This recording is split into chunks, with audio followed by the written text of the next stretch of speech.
Defense stunk yesterday. The defense actually stunk yesterday. And I'm looking at number 54, Fred Warden Jr. to start. I didn't think he had a very good football game. I'm looking at the secondary. They gave up 97 yards in penalties. Oh, that's 97 yards. Bonte, they've had worth of pass interferences. They've had 12, a league-leading 12 pass interferences for defensive backs, and at least 6 that I've seen in the last couple of weeks have been either offset by other penalties or the wide receiver just catches the ball, and so they decline the penalty. Whew, that was bad. Good morning, everybody on YouTube. Good morning, everybody on Twitch. Yeah, hop in on YouTube. I don't. Where do we start with the 49ers here? 888-957-9570. Let me ask the audience, and I'm going to ask this every hour. Maybe I'll ask this every segment because I'm in such a good mood today. Okay. I had a great weekend. Oh, you did? Great weekend. Even though the rain was coming down, I had a great weekend. Oh. The Warriors won. Oh. Sharkies are 4-1. Yeah. Things are good. 10 points. 10 points. I mean, come on. Warriors, they go up to Sacramento. They beat the Kings. They're going to OKC. 4-0 start looks good. I'm in a good mood. So I'm asking 49er fans because it seems like 49er fans aren't in a good mood. Find me one positive from last night.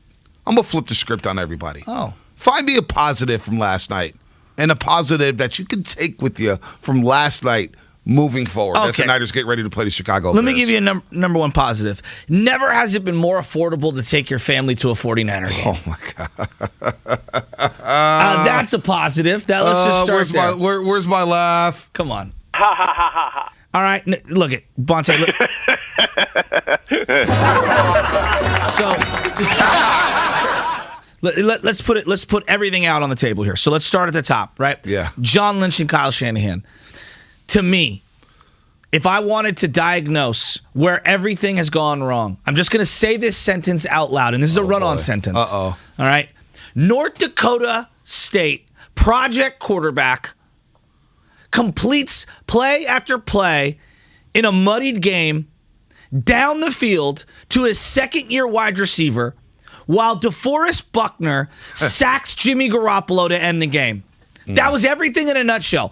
Our North Dakota State quarterback, who's a project, is sitting on the sidelines injured, okay? Their second-year wide receiver is out here making contested catches down the field in Michael Pittman Jr., who you passed on to go get yourself Brandon Aiyuk. Oof. Meanwhile, DeForest Buckner, who you traded away, who was the heart and soul of the team, is sacking Jimmy Garoppolo, very much reminiscent to the end of the Super Bowl where the game was already over and you can't even get a pass off to end the game. I mean, you want to talk about sweet, sweet poetry? You want to talk about sweet, sweet poetic justice? That's what last night was. Now, it was a muddied field. It was a rainy, horrific, thunderous conditions. Yeah, that was a dome team that came across the country and kicked your butt for the entirety of that game yesterday. And look, it's not all on Jimmy Garoppolo. Were Niner fans expecting to win that game yesterday? It's irrelevant. I expected better effort.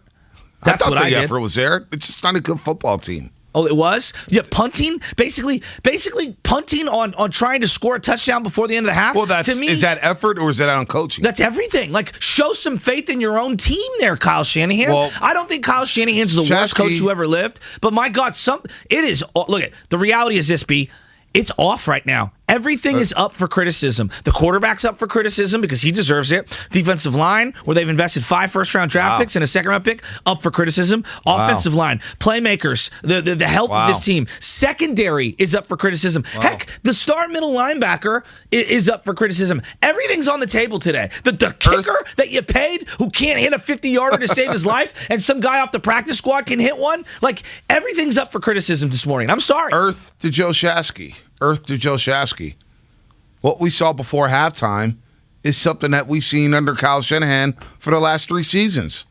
So are you shocked that Shanahan decided not to call a timeout when Indianapolis got stuffed at the 1 and he let 45 seconds run off the clock and he goes into halftime with not 1, not 2, but with all 3 timeouts? Are you really shocked by that? That's not effort. That's coaching. Oh, I'm with you. B, you can't be an undisciplined team that is horrific in clock management situations and throws timeouts away. That is straight up coaching. You can't be a team that had 2 weeks to prepare off of a bye and have one good drive in each half. That one good drive in each half. That's it.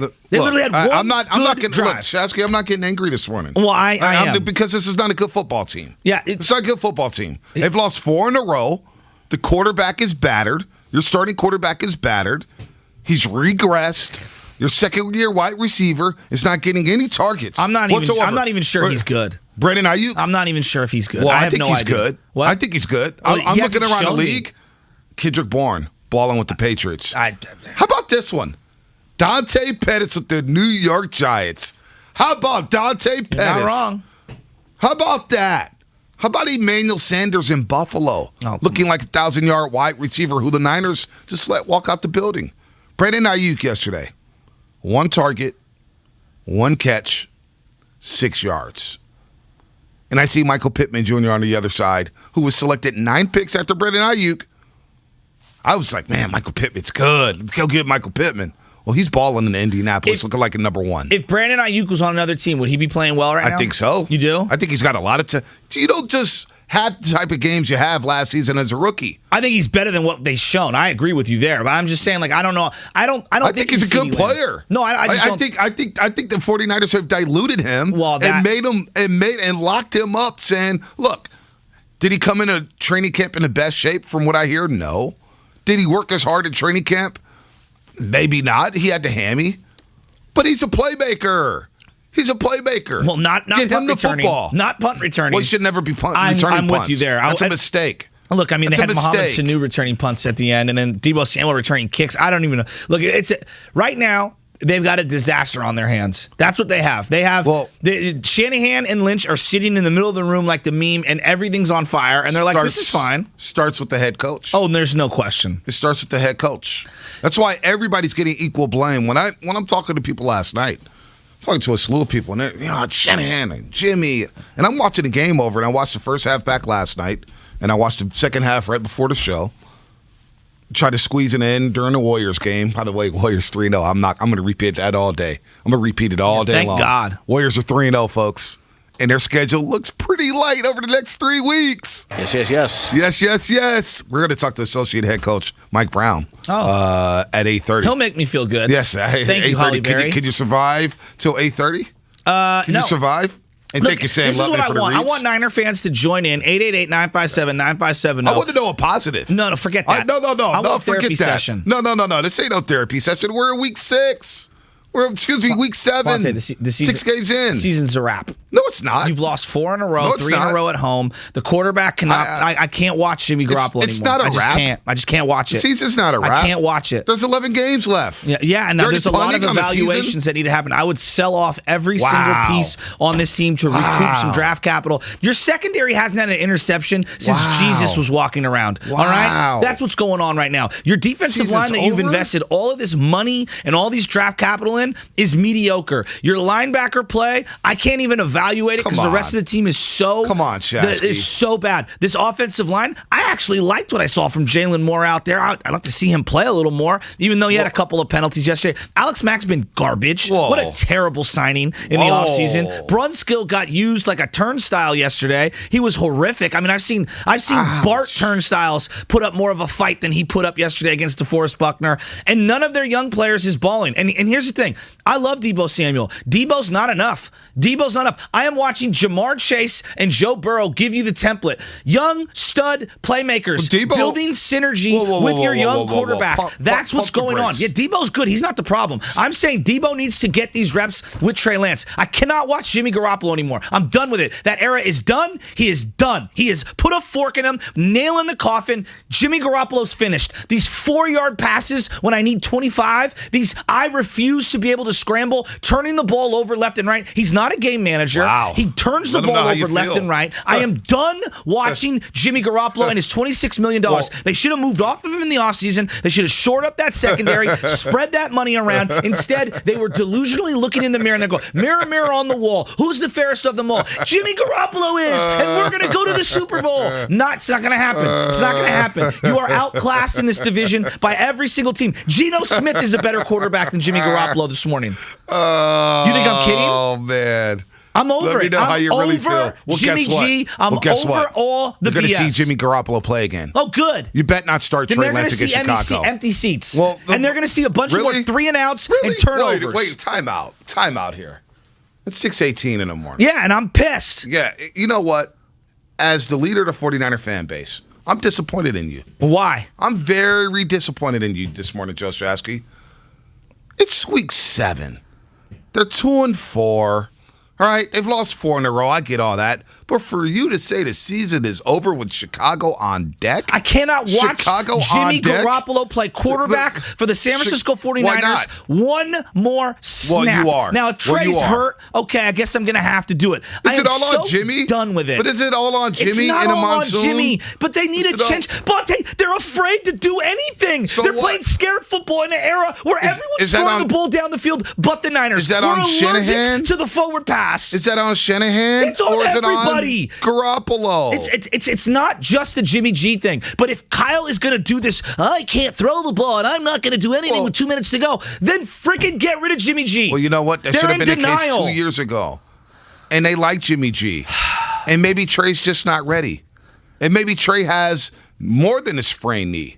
Maybe Trey has Jimmy sprained is in ligaments. year 10 and he's not ready. Well, They're treating him like a rookie quarterback. Just play the rookie quarterback. That's on coaching.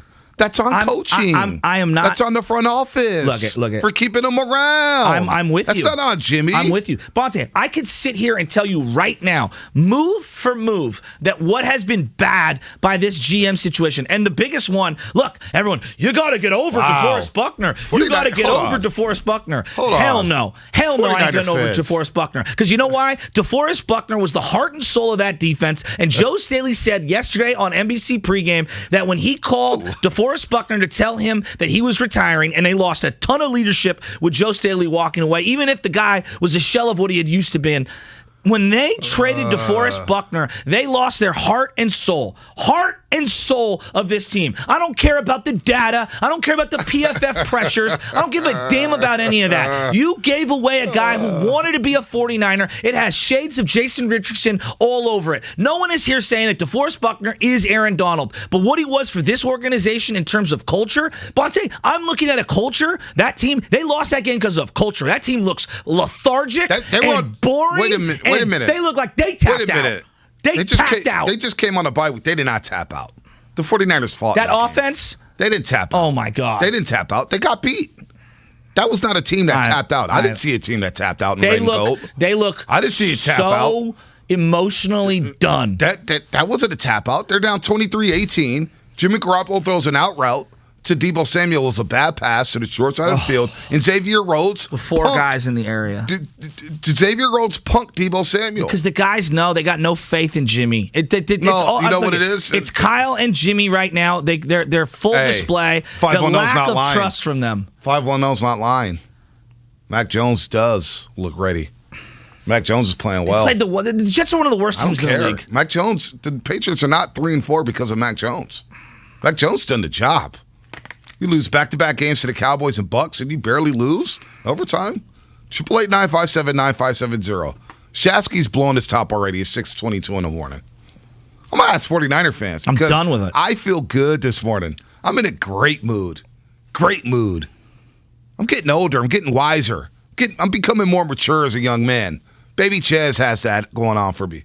Where Look. There was a minute 45 left in this game in the first half. And they didn't call timeout. I know. They let the clock run all the way down to a minute. Then they get the ball back you're mad about and ran that? 3 of the most pathetic plays I've ever seen. You're mad about that now? Yeah.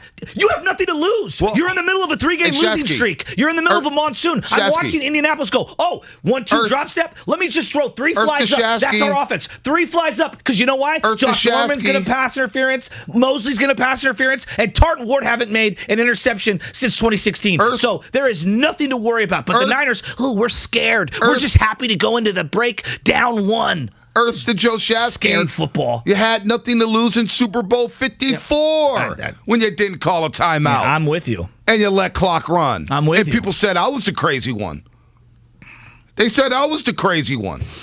And now we're all blowing our wads because he's not calling timeouts before halftime. He did this against Seattle. He did this against Philadelphia. He did. And he did it last night. He did. It's your head coach. Look, he deserves to be criticized. Maybe you just have a glorified offensive coordinator as head coach. I'm not going to go that far this morning. Why not? Because I still it's year 5. Because this is it's why. year 5. No, look, you're 100% correct. And they came out of the.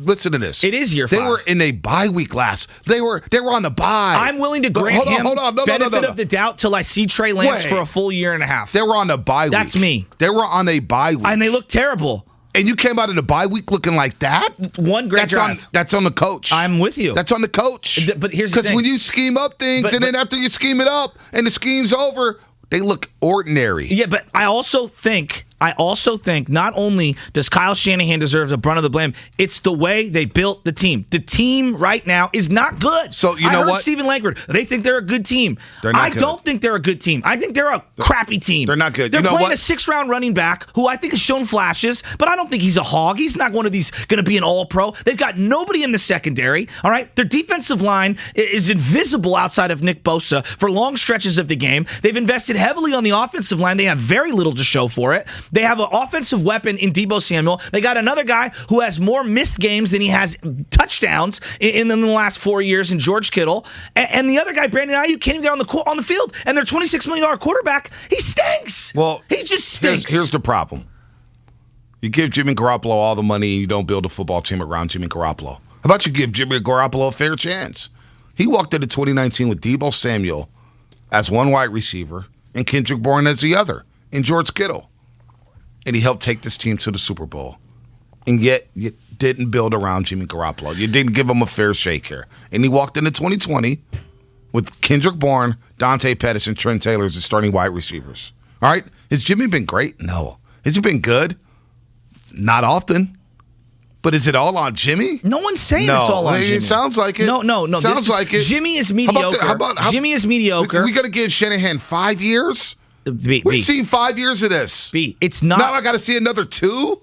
Another 2? First off, it's not all on Jimmy, but Jimmy's not a solution, and he's not the long-term answer. You should have got rid of him 2 years ago after the Super Bowl. Tom Brady. You were over here saying, what? No, I got to roll it back. So why are you mad at Jimmy me? Your coaching staff, the guy you believe in, Kyle Shanahan, said, I watched every snap, and we believe Jimmy's marginally better than Tom Brady. And he was Your wrong. head coach said that. And he was Don't wrong. Get mad at me. Get mad at your head coach. And so the guy you want to give 30 another 2 years to. And so were the other 30 teams in the NFL, including the greatest coach of all time, Bill Belichick. They all thought that Tom Brady was wrong. So why are you mad? This is why I'm mad, because they should have moved off of Jimmy Garoppolo in the offseason. This had disaster written all over it. You wanted Jimmy to start week 1 this year. No, I actually wanted Trey Lance. No. You backpedaled and said, I think Garoppolo should start week 1. We're going to do this. You said it, not me. You would have pointed at me not wanting Brady. I came out of the Minnesota Viking game in the divisional round telling you that Jimmy Garoppolo is I'm going to stare down a receiver, and even though this linebacker's sitting in zone right in my face, I'm going to throw it right in between his numbers. Jimmy is garbage. First postseason game. Done with him. And he looked like Steve Young in his first postseason game. Steve Young stunk too. He was MVP of the league. Yeah, and he stunk in the playoffs. How dare you put those two in the same stunk sentence? in the playoffs. His first ever playoff game, he stunk. Come on. He no stunk. one is saying Kyle doesn't deserve criticism. The quarterback isn't good enough. He's the 22nd best quarterback in the NFL on a good day. 888-957-9570. Since we're here, who's pushing the panic button? You guys out there pushing the panic button? I'm not. They're 2-4. Are you really giving up on the season, Niner fans? No, I want to see Trey. Yeah, are you giving up on the season? More of your phone calls. We're going to take you. Mondo, Tay, rest of you guys. 888-957-9570. That's what's coming up on the game, brought to you by Xfinity. Xfinity Internet sounds like crazy fast speeds, reliable in-home Wi-Fi coverage, and protection for your...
Yep. 18 hours. We're really doing this. 24 hours. When used as directed, one spray of Microban keeps killing 99.9% of bacteria touch after touch for, up to 24 hours. Wow. Microban 24, the sanitizer 4 out of 5 doctors would use in their own homes. So why aren't you? Geico. 15 minutes could save you 15% or more on car insurance.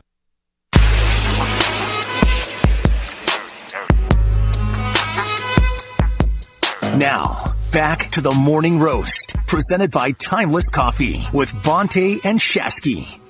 Still tipping on fofos, repping fofos. Yeah! Oh, baby. Good morning.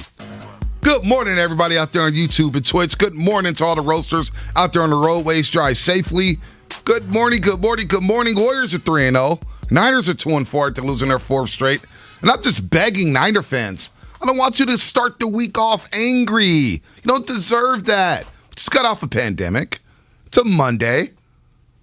This is your safe space. Find a positive from last night if you can. Find a positive. We can go. If you guys want to do this until 9 o'clock, we can do this until 9 o'clock where we point the finger at Jimmy. We point the finger at Shanahan. We say the sky is falling. We say this season's over. If you want to do that, then I'll chill till 9 o'clock. It's fine. It's fine. But look, Shanahan's not a good coach right now. That's just, it is what it is. Yeah, it's inarguable. Zach Taylor is a better offensive play caller right now than Kyle Shanahan. Sean McVay is a better offensive play caller than Kyle Shanahan. Cliff Kingsbury is a better offensive play caller than Kyle Shanahan right now. Kellen Moore in Dallas is a better offensive play caller than Kyle Shanahan right now. Byron Leftwich with the great Tom Brady. He's a better play caller than Kyle Shanahan right now. How about Greg Olsen with the Las Vegas Raiders? Las Vegas Raiders, 5-2. Greg Olsen, a better play caller than Kyle Shanahan right now. Okay. But let's go ahead and blame Jimmy G for everything. You named That's about fine. You named about 10 or 11 I can keep guys. going. Kyle I can keep going. No, look at Todd Downing in Tennessee looks like a better play caller right now than Kyle Shanahan. Frank Wright, Indianapolis Colts, looks like a better play caller than Kyle Shanahan. And you want me to keep going? You know what the Brian common threads? Dable is a better play caller right now than Kyle Shanahan. I can keep going. And you know what the common thread is of every guy you named? Their quarterback is infinitely better than Jimmy Garoppolo.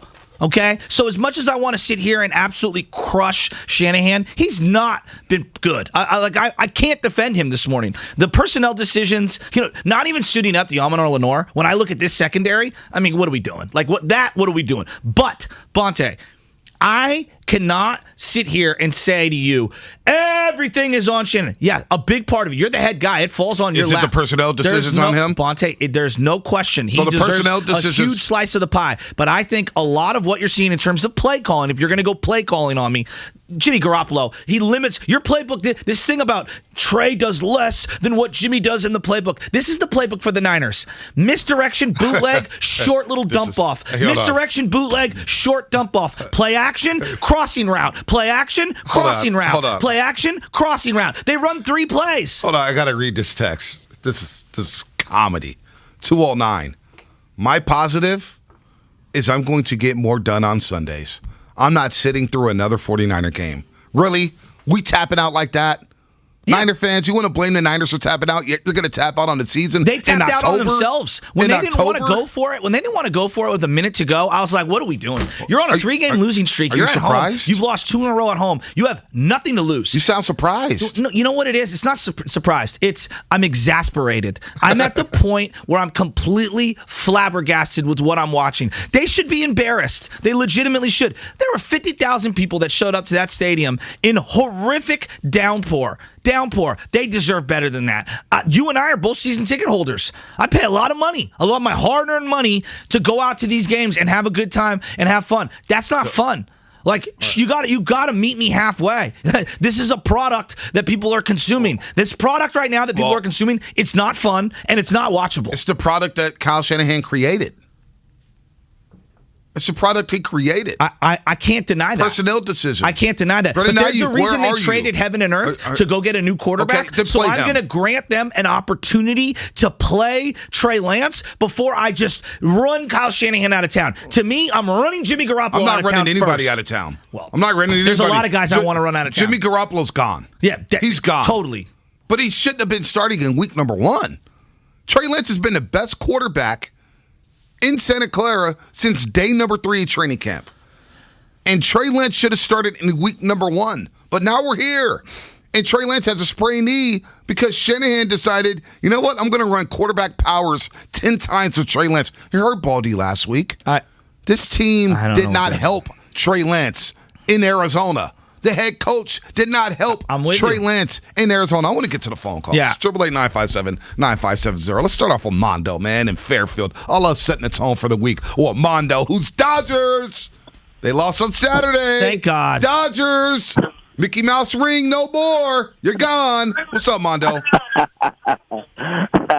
So, as I said, Saturday night was a horrible night, man, right? So I sit down Sunday, look at Joe Burrow play, look at that, look at all these teams play, Aaron Rodgers, even Mac Jones play in the red zone, and then I sit down Sunday night and I see this horrible trash team, man. After the first 15 plays, Kyle Shanahan gets out-coached, out-schemed, and I just feel like he doesn't even want to coach this team anymore. Damn. I mean, seriously, like, you named all these offensive coordinators, he's getting out-coached by all of them. Wow. And I feel like, I go back to this again. Are we sure we really want this regime now, not just Shanahan, but this whole front office to coach this young quarterback in Trey Lance? We got to blow this up, man. We're there? I'm not ready to We're do there, that. Mondo. I'm not ready to do Mondo, come on. You can't blow it up. I'm not ready. I hear you. Have you seen them play, man? They're lifeless. And this goes to coaching. Wow. They're lifeless out there. Wow. Well, outside of look, let me ask this Thank- question. Thanks, Mondo. Okay, and I know Lamar did a great job getting them to the playoffs, and we all point to the Mahomes Alex Smith thing.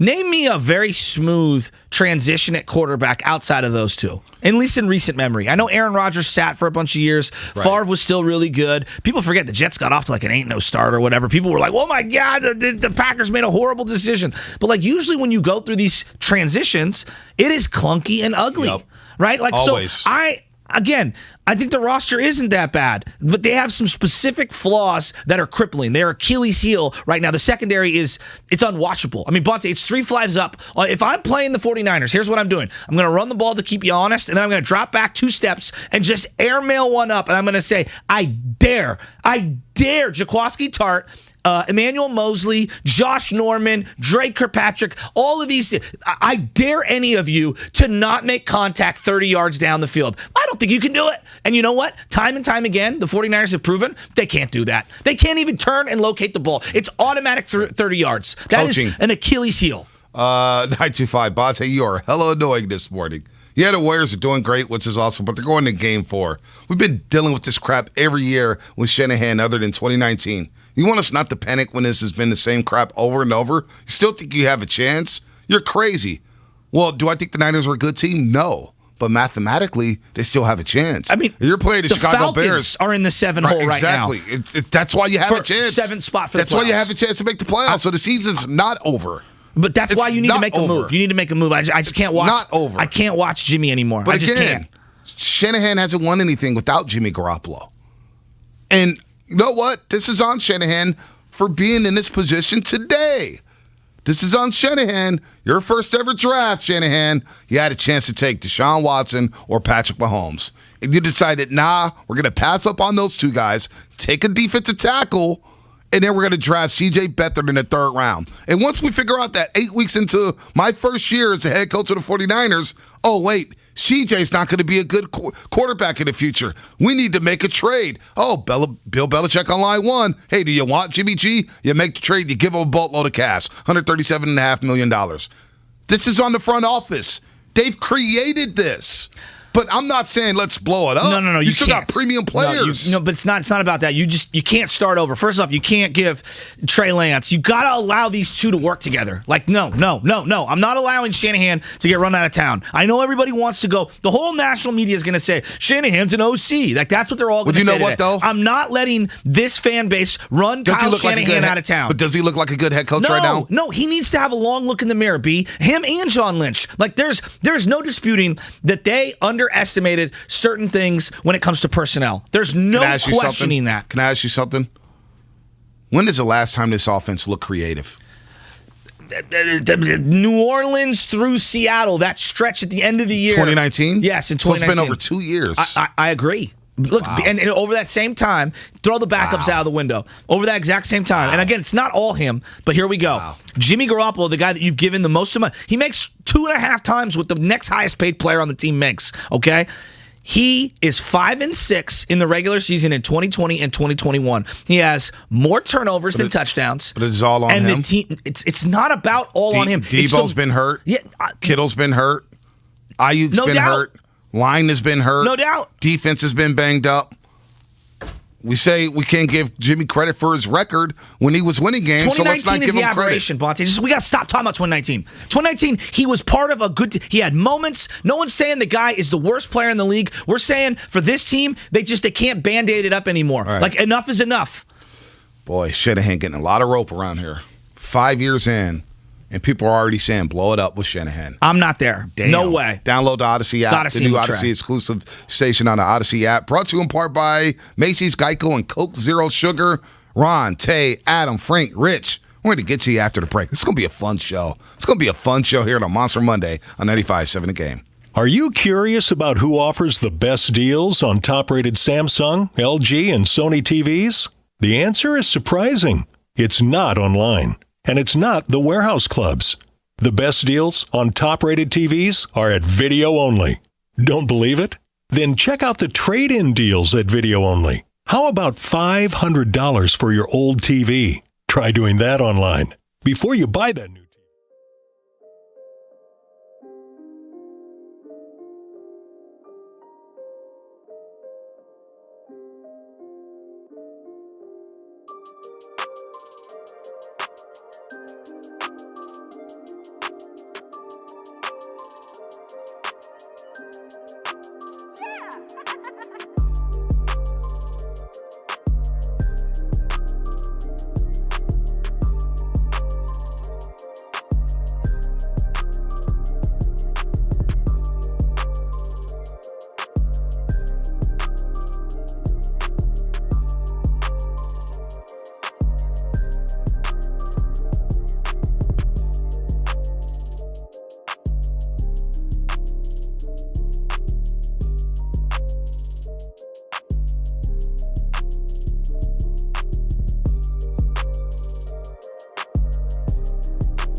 it all blame it on the morning. rain. Don't blame us. Should I play this one more time? Play it one more time, please. When Kyle Shanahan was asked about Jimmy Garoppolo as the starter. I would guess so. I'm going to watch this tape and see if guys are healthy, first of all, and I know where our guys are at. It was good for Jimmy to be able to get healthy enough to play in this game today. And there's your head coach of the 49ers, Kyle Shanahan. Leaking confidence everywhere, all over the podium. Yeah, I mean, he did not look right last night. He looked very distraught. I mean, is it the quarterback? Is it the offense? Is it defense? Is it special teams? I mean, by the way, Brandon Aiyuk on punt returns. Please, I'm over that. If you want to let Mohamed Sanu Jr. return punts, let Mohamed Sanu return punts. I just the least dynamic player in the league returning kicks. It's so bad. But that's where we're at. Brandon Aiyuk has a lot of talent.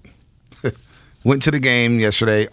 During a bye week, he went to this bye week with 8 catches, 90 yards, and 15 targets. Yesterday against the Colts, Brandon Aiyuk, 1 target, 1 catch, 6 yards. And is it on the quarterback? About the running game. After the opening drive where Elijah Mitchell ran really hard, running game was basically non-existent. Yeah, what do you have, 80 yards in the first quarter? Yeah, and nothing at the finish with 107. Yeah. 27 the rest of the way. Yeah, so they did, but they weren't dedicated to the run, and there was no creative runs in there. I saw the second drive where they get a turnover from the Colts. Carson Wentz throws it straight to Alshire. Yeah.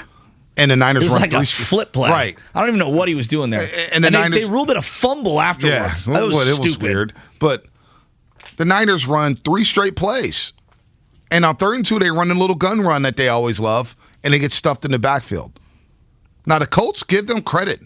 They were aggressive yesterday in the rain. Jonathan Taylor ran hard, 107 yards on 18 carries, 6 yards a pop against that defense. And look, the defense, I can hear Jonathan in San Francisco right now calling. Fred Warner did not have a good football game yesterday.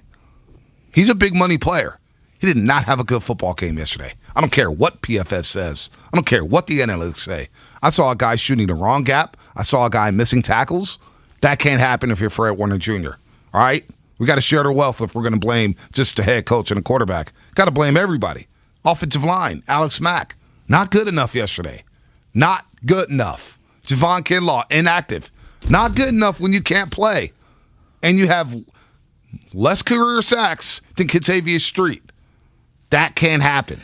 So before we're heading into this year, and I was trying to push back on it all during the offseason, but everybody was saying, and I'm not indicting, we're talking this out. This is a Super Bowl roster. You trying to win a Super Bowl. Now that we played 7 weeks, Bonte, I'm looking around. I'm not sure there's one guy who's the top player at his position in the NFC West. There isn't one for guy. This year. I'm saying about within this individual There isn't year, one guy. Right? I mean, I love George Kittle. Is he playing like the best tight end, even in the NFL? Forget NFC, forget NFL. In the NFC West? Is he? No. Like Deebo has an argument, but there's other really great receivers in the division. Obviously, Seattle's 2 receivers take a backseat right now with Russ being injured. But I can't see any other guy who's playing good football right now where they're the best player in the NFC West. It's going to be really hard to try to rebound this situation. Everything is not working right now, and it feels like the sky's falling. The reason I'm so disappointed, though, is Deebo a positive? No, he's been awesome. Deebo's been awesome. I just want to find one positive. Deebo's been awesome. Here's the issue. I want rainbows, Shasky. I want Capri Suns and fruit snacks right now. I need a positive. I need to feel good. Well, look, of course, this team, you can't feel good when they're playing the way they are. They've lost 4 in a row, 3 in a row at home, and it feels like it's going in the wrong direction. The reason why I think most people are losing their minds this morning is because we've seen this before. But when we've seen it before, we've seen this before, the team wasn't, I believe, as good as what they've got right now. I don't think they're a Super Bowl contender, but I also don't think they're the Jacksonville Jaguars. They've got pieces. When they had Tom Sula, when they had Chip Kelly, when they had Singletary, they didn't have the pieces that they have right now. Now, I do think the 2009-10 version of the 49ers, there were some growing, there were some players on that team that were growing into what would be great players. But, they've got some really, really good players. It's just the blatant, huge, giant holes on offensive line, secondary, quarterback that are just their Achilles heel right now. Bonte, they cannot overcome some of these. And they're destined to be an under 500 team again this year. All right. 415, how many times did you hear Alan Collinsworth mention Buckner not wanting to leave? That's tough. That's tough. Oh, by the way, did That's you hear tough. Collinsworth during the broadcast? This was the worst part about it. Collinsworth during the broadcast clearly got this from someone in the front office. Goes, Jimmy Garoppolo, if he plays good, he could be around for another year, maybe 2. And I'm thinking, Chris Collinsworth, you own PFF. He's like one of the initial investors in PFF. Yeah. The data tells me Jimmy's been horrible. Yeah, but and you're a guy that watches the film, and the film tells me he's been production horrible. meetings, you get told this information from who? Yeah, but don't From insult Kyle. my intelligence because what I'm watching is a guy that doesn't deserve to be a starter. Wait a minute. Don't get mad at Collinsworth. Oh, I am. Get mad at the head coach for telling Collinsworth that information. Get mad at the head coach. Get mad at the 49ers for giving Collinsworth that information. Fonte, if I handed you baloney, listen, if I handed you no, baloney no, and said this I is don't filet care about mignon, what you're saying right now. That's on you. No. You don't want to blame Shanahan for whatever reason. I am blaming him. No, you're not. Collinsworth goes to a production meeting and he gets the information from the 49ers. Well, Collinsworth, and he's just be relaying better. the information. Yeah, be more discerning. It's part of his broadcast. Hey, they said, and by the way, no, he didn't say they said. He said it. Collinsworth is not the only one who said that. The owner of the football team, Jed York, said in the offseason, we're okay with rolling with Jimmy G for 2 years. Did that not come out of the owner's mouth? I don't even want to see Jimmy G for 2 more series. But did that not come out of the owner's mouth? It did, and it shouldn't have. So, and then the same thing is getting relayed to Collinsworth. So don't be mad at Collinsworth. Oh, I am. If you're going to have anger. I'm mad at everyone this morning. All right. I'm mad at everyone this hopefully morning. You're There's not right, much to be happy I want to with. feel good. I want to go to Tay and Aiyuk. Let's go to the calls. I want to feel good. Shasky's on one this morning. I can't roll like that This team today. is a joke. I'm feeling good. Tay and Aiyuk, what's happening? Hey, good morning, fellas. What's up? Hey, so I just wanted to bring up a few points. One positive is Mitchell. He's running hard. I mean, when you got the whole defense stacked against the line, I mean, to get a touchdown and get, I think he went over 100. I mean, what more can you ask about a guy? Kyle is calling a terrible game. I agree. Brandon Aiyuk, Brandon Aiyuk, he is a talent. But if you don't give him the opportunity, I mean, you've seen the stats. He's not being looked at all. Jimmy forgets that he's even on the field. You throwing Deebo, and he's got like 8 people on him. I mean, granted, it got to be one-on-one at least a few of those times, right? Yeah, just throw it up. I mean, Tay and Aiyuk, good call. Aiyuk has hops. You can't give him none of those 50-50 balls. Can I get one 50-50 ball for Brandon Aiyuk? That's literally the offense against the 49er defense. I'm serious. Just throw 50-50 balls up in the air. Let Aiyuk go up there and make a play. I'm with you. Make a play. I saw Mahomes giving Hartman a chance to make a play yesterday. I know Chiefs got blown out in Tennessee, but I'm like 3rd and 18. He's like, you know what? I'm going to let my receiver try to make a play.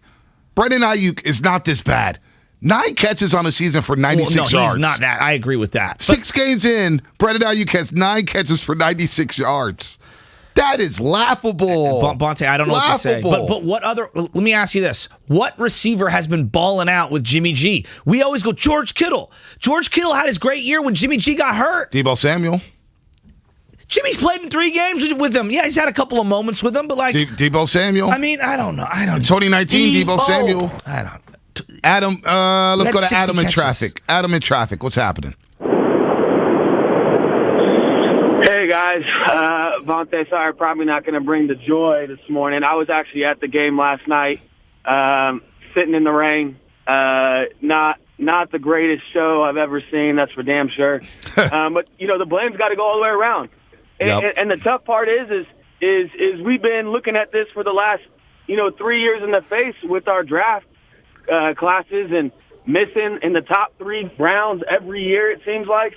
And then now we got Trey Lance, and we're probably going to be a top 10 pick this year, and we're not even going to get our first round pick. This isn't going to get better really anytime soon, unless we just continue to get guys off the street for our secondary. When you got a Dante Samuel Jr. sitting there in the second round.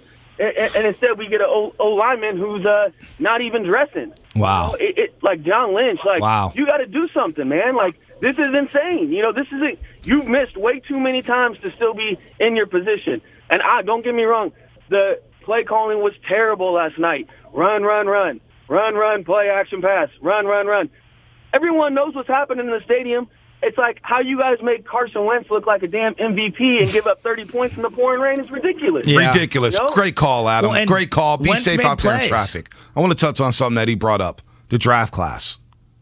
5 of your 8 draft picks from the 2021 draft did not play yesterday. All right? Trey Lance, he's hurt. Trey Sermon. Ambry Thomas, corner. Deommodore Lenoir didn't dress. And Aaron Banks basically didn't play.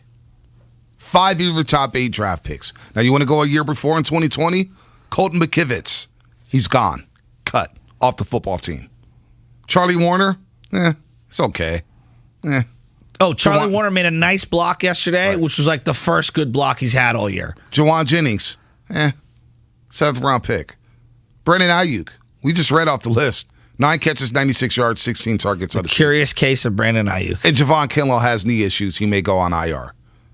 And we got a sound from Dante Whitner, a soundbite a little bit later about Javon Kinlaw. All right?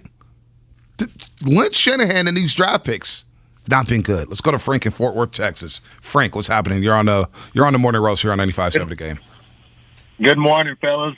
I'd like to find a positive. I think Deebo is probably the only thing, but thank you. You know, I want a positive. Collinsworth. Deebo plays hard. There's your positive. But you know what? Collinsworth. I think it was Collinsworth made a statement last night and said there was a lot of window dressing on this particular play to get 3 yards. I thought to myself, Kyle Shanahan's play calling is all window dressing, no substance. Like the icing, there's nothing there. Everybody, I've been a big Jimmy Garoppolo fan, but his time is done, man. There's no doubt. Gotta go. And you know what? One more quick thing. I was kind of wanted to wait to the end of the year to get Trey Lance. We got to do it this year. Look at Kyle Murray. I know. He had an up and down year last year, but what are they, 7-0 right now? 7-0. Well, and look at Joe Burrow. Look what this guy's done. Last year, he at times struggled with basically that was a expansion franchise. What the Cincinnati Bengals were. People couldn't name. They had Joe Mixon, and that was it. Now they drafted T. Higgins with Burrow later on in that draft, and then Burrow goes down with a bad knee injury. They draft the wide receiver instead of the offensive lineman, and history told us for years, you got to get a left tackle, you got to get a right tackle. I'm looking at what Cincinnati did, and they pushed it in chips all in the middle. Joe Burrow, what's going to make you comfortable? What's going to make you grow as a passer? What's going to really scare defenses in the modern NFL?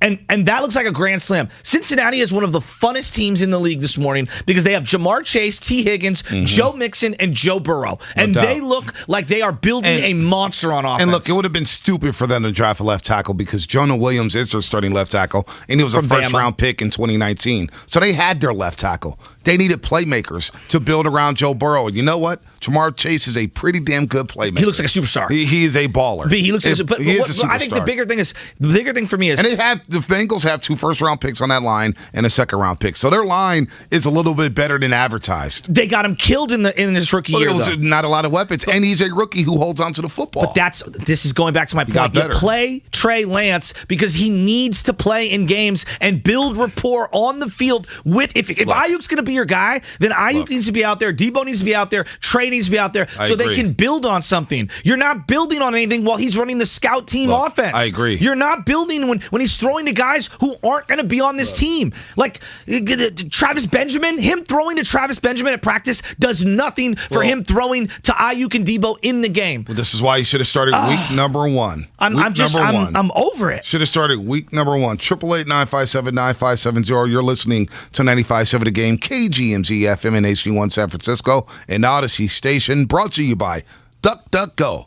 Privacy simplified. Rich in Dallas, Texas. Rich, what's happening? You're on the morning roast this morning. Yeah, what's good, boy? Hey, shout out to whoever played that still tipping, though. I feel you on that. Hey, my thing is going to get to Shasky. You threw out Jimmy's 2019. They're all Shanahan's 2019. What is he doing? That's fair. That's totally fair. Now, about last night, he was just, I don't know what he's doing. I think he's in his own head, and he's thinking, like, everybody looking at me, so I'm going to do nothing. I mean, we didn't see no deep passes. Why don't we try to get deep passes? I agree. Hill ain't the only one who can run deep. Deebo, he may not got the ups, but he can run. Aiyuk can run. We've seen Trent in the preseason get a bomber. I know. At least throw it up. It's a monsoon, bro. I'm totally with you. Throwing like crazy. Well, and in a monsoon, thanks for the call, Rich. In a monsoon, the advantage goes to the offensive playmaker because he knows what the play is. He knows where to go. Change of direction. He should be able to have that advantage. Like the Colts wide receivers had the advantage yesterday. Throw it up. Give me a 50-50 ball. But this is cold. I just got this from the text line or YouTube real quick. This is.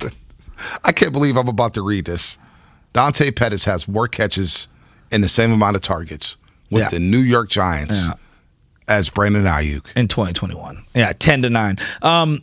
Last night, Carson Wentz, who made 5 or 6 head-scratching throws where you're like, what are you doing here? Horrible play after horrible play. Then rebounds, and I think Bonte, he showed you exactly what is frustrating 49er fans with Jimmy G. He did just enough that he needed to do to win that game, because he made a couple of plays with his legs, and he threw the ball up and allowed playmakers to make plays. He allowed Michael Pittman to make a play. His running back dropped the ball that would have been a 7 on a wheel route, like a wide open pick play. He lobs it up to Hines, and Hines drops it off the face mask. That game could have been uglier. But the point being is that Carson Wentz, who's not even that great, made plays when there were no plays to be had. I think Carson Wentz is a good quarterback. I remember we were having this discussion last season, or the last offseason. Going into 2020, would you rather have Jimmy or Carson Wentz? Would you rather have Jimmy or Carson Wentz? And a lot of us said we'd rather have Jimmy. And then Carson Wentz came to Levi's that same season with the practice squad wide receivers and won that football game.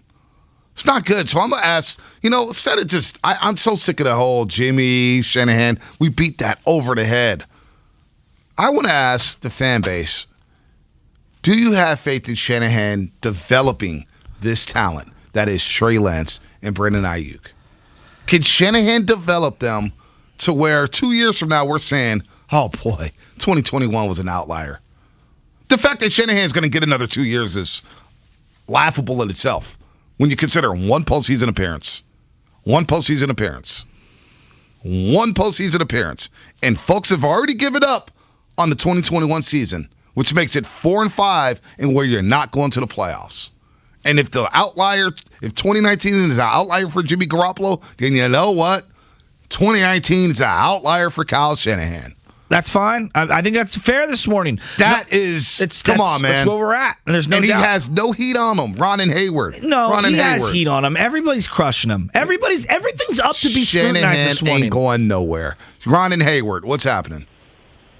Can you hear me? This is your favorite 18-wheeler out here this morning. Hey, Ron. What happened to those Dodgers? Go ahead. What happened to those Dodgers? Hey, the same thing happened to them Disneyland fairy tale giants that we knocked out the box. Hey, y'all. That's what happened to them. Hey, all those excuses you were making, Ron, our pitchers are tired. Check this out. You talked to us back about a Cracker Jack ring. Y'all would have loved to have that Cracker Jack ring. So guess what? Don't talk smack to me, baby, Dante. So like I said, we ended that fairy tale Disneyland season y'all had. That's right. And to those sorry whiners you always whining about, Raiders. Oh, you know what? We deserve that. Shout out to the Raiders. 5-2. 2-0 without John Gruden. They played in New York. They got the Giants next, right, Langford? New York Giants? Raiders are about to be 6-2. How about them apples? Derek Carr MVP? Boy, remember when we wanted Jimmy over Derek Carr? That was a debate. That was laughable. Boy, I'm wearing an egg on my face for that one. Everybody is. I mean, look. How about the Raiders? Be good to be a Raider right now. Be good. That's another thing. They got weapons. They got weapons. But the Niners have weapons. Yeah, but they actually throw to theirs downfield. I mean, they're using their backup tight end in the red zone for crying out loud yesterday. By the way, the other receiver is Edwards or whatever his name is, the guy they took in the 4th round. I like him, and I love Henry Ruggs. Byron Edwards out of South Carolina. Yeah, all their guys are playing. Like Hunter Renfrow is exactly what the Niners have not been able to find for 15 to 20 years. A good third down slot machine blanket. Wow. It's just boom underneath. feet, boom, open. The way he cuts and gets open, this Niner team is allergic to the forward pass. There's just no other way to put it. In an era when everyone is throwing for 4,000 yards, the Niners are like, nah, we'd rather not. Wow. Raiders, bye week, take on the New York Giants. Then they're at home for the next 2 against Kansas City. Woo! And then Cincinnati. Woo! They play fun football. Niners don't play fun football. Niners look remedial when it comes to offense. They look predictable. They look remedial. They look remedial when it comes to defending deep passes. Secondary's a mess. They can't tackle this year. They're not getting pressure on the quarterback outside of Nick Bosa. Where's DeForest at? Boy, that pixie dust wore off quick. This is not a good football team. But I want to hear a positive. DeForest did look good. Here's the positive. They've got 8,000 free agents this year, and so this team is going to be turned over, and you're going to see a completely different team next year. There are many guys on one-year deals. So I would be in a major sell-off. Major sell-off right now. The bar's been lowered. What? No, the bar's not been lowered. They need to completely retool. Bonte, the reality is this team, wait a minute. The shelf life of whatever they thought 2019 was and running it back, that is gone. You need to retool. So you're okay with Shanahan going through another rebuild? They're literally doing it. In year 6 as head coach? That's where we're at. I mean, that's the reality of where we're at. If you're going to team, you're just going to roll it back? You know what then? If you're going to rebuild, I don't want the head coach back. I don't want him back. At this point, I want to blow it up. I can't defend him. This is professional but I don't sports. want him run out of town.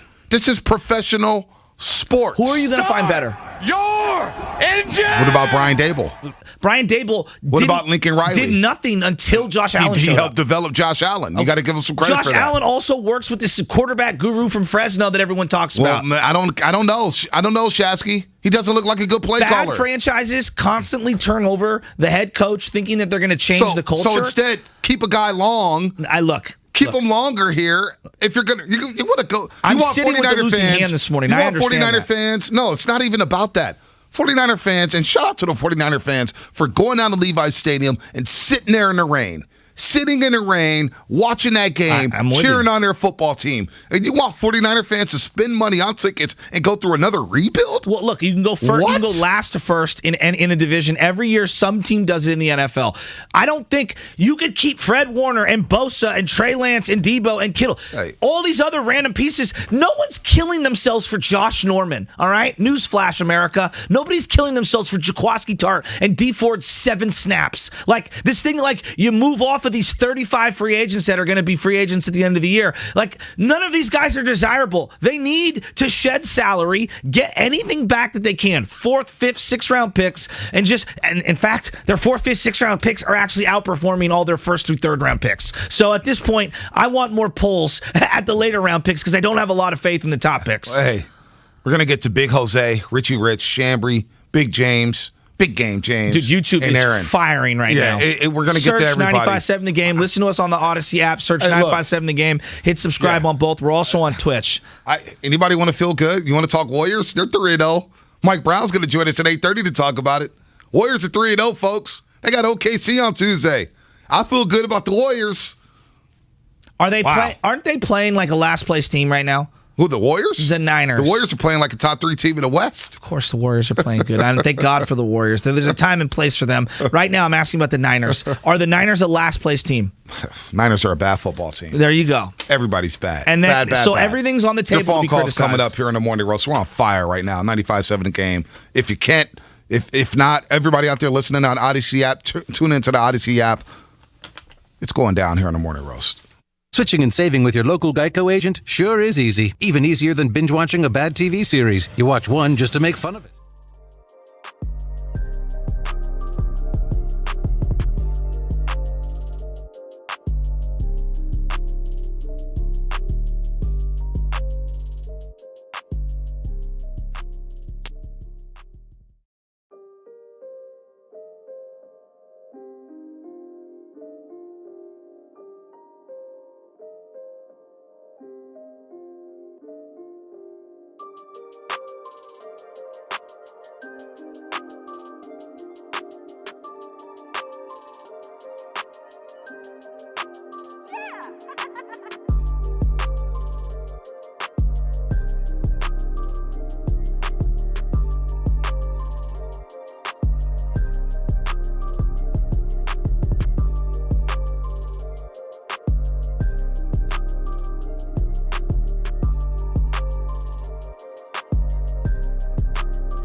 the merrier. And with her brand new tableware, everyone's welcome at Maureen's table. All of her family, friends, even her neighbor with the pet. Hey, has anyone seen a ferret around here? Found it. Dig into Amazon's epic daily deals. Spend less, smile more. Geico. 15 minutes could save you 15% or more on car insurance. Second down and 5 for the 49ers at the 43. Whoops. And that's thrown into a bunch of white shirts and intercepted at the 15-yard line. Kyrie Willis comes away with it. You had a quartet of Colts and one receiver down there. Now, back to the Morning Roast, presented by Timeless Coffee with Bonte and Shasky. That was not a good throw.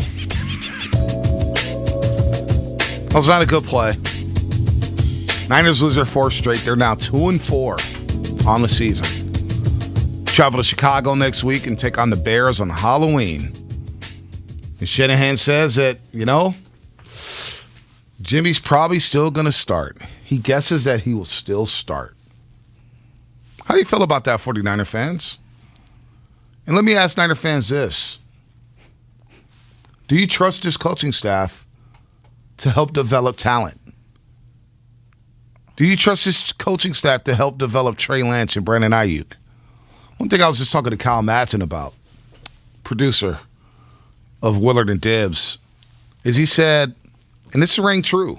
Shasky, I know your prediction about being 9-8 this season, and you didn't believe the Niners had a Super Bowl team, but the 49ers operated like they were a Super Bowl contender. Yeah, they were very stubborn that their team was playoff worthy at minimum. At minimum. I agree with you. At minimum. And that was delusional.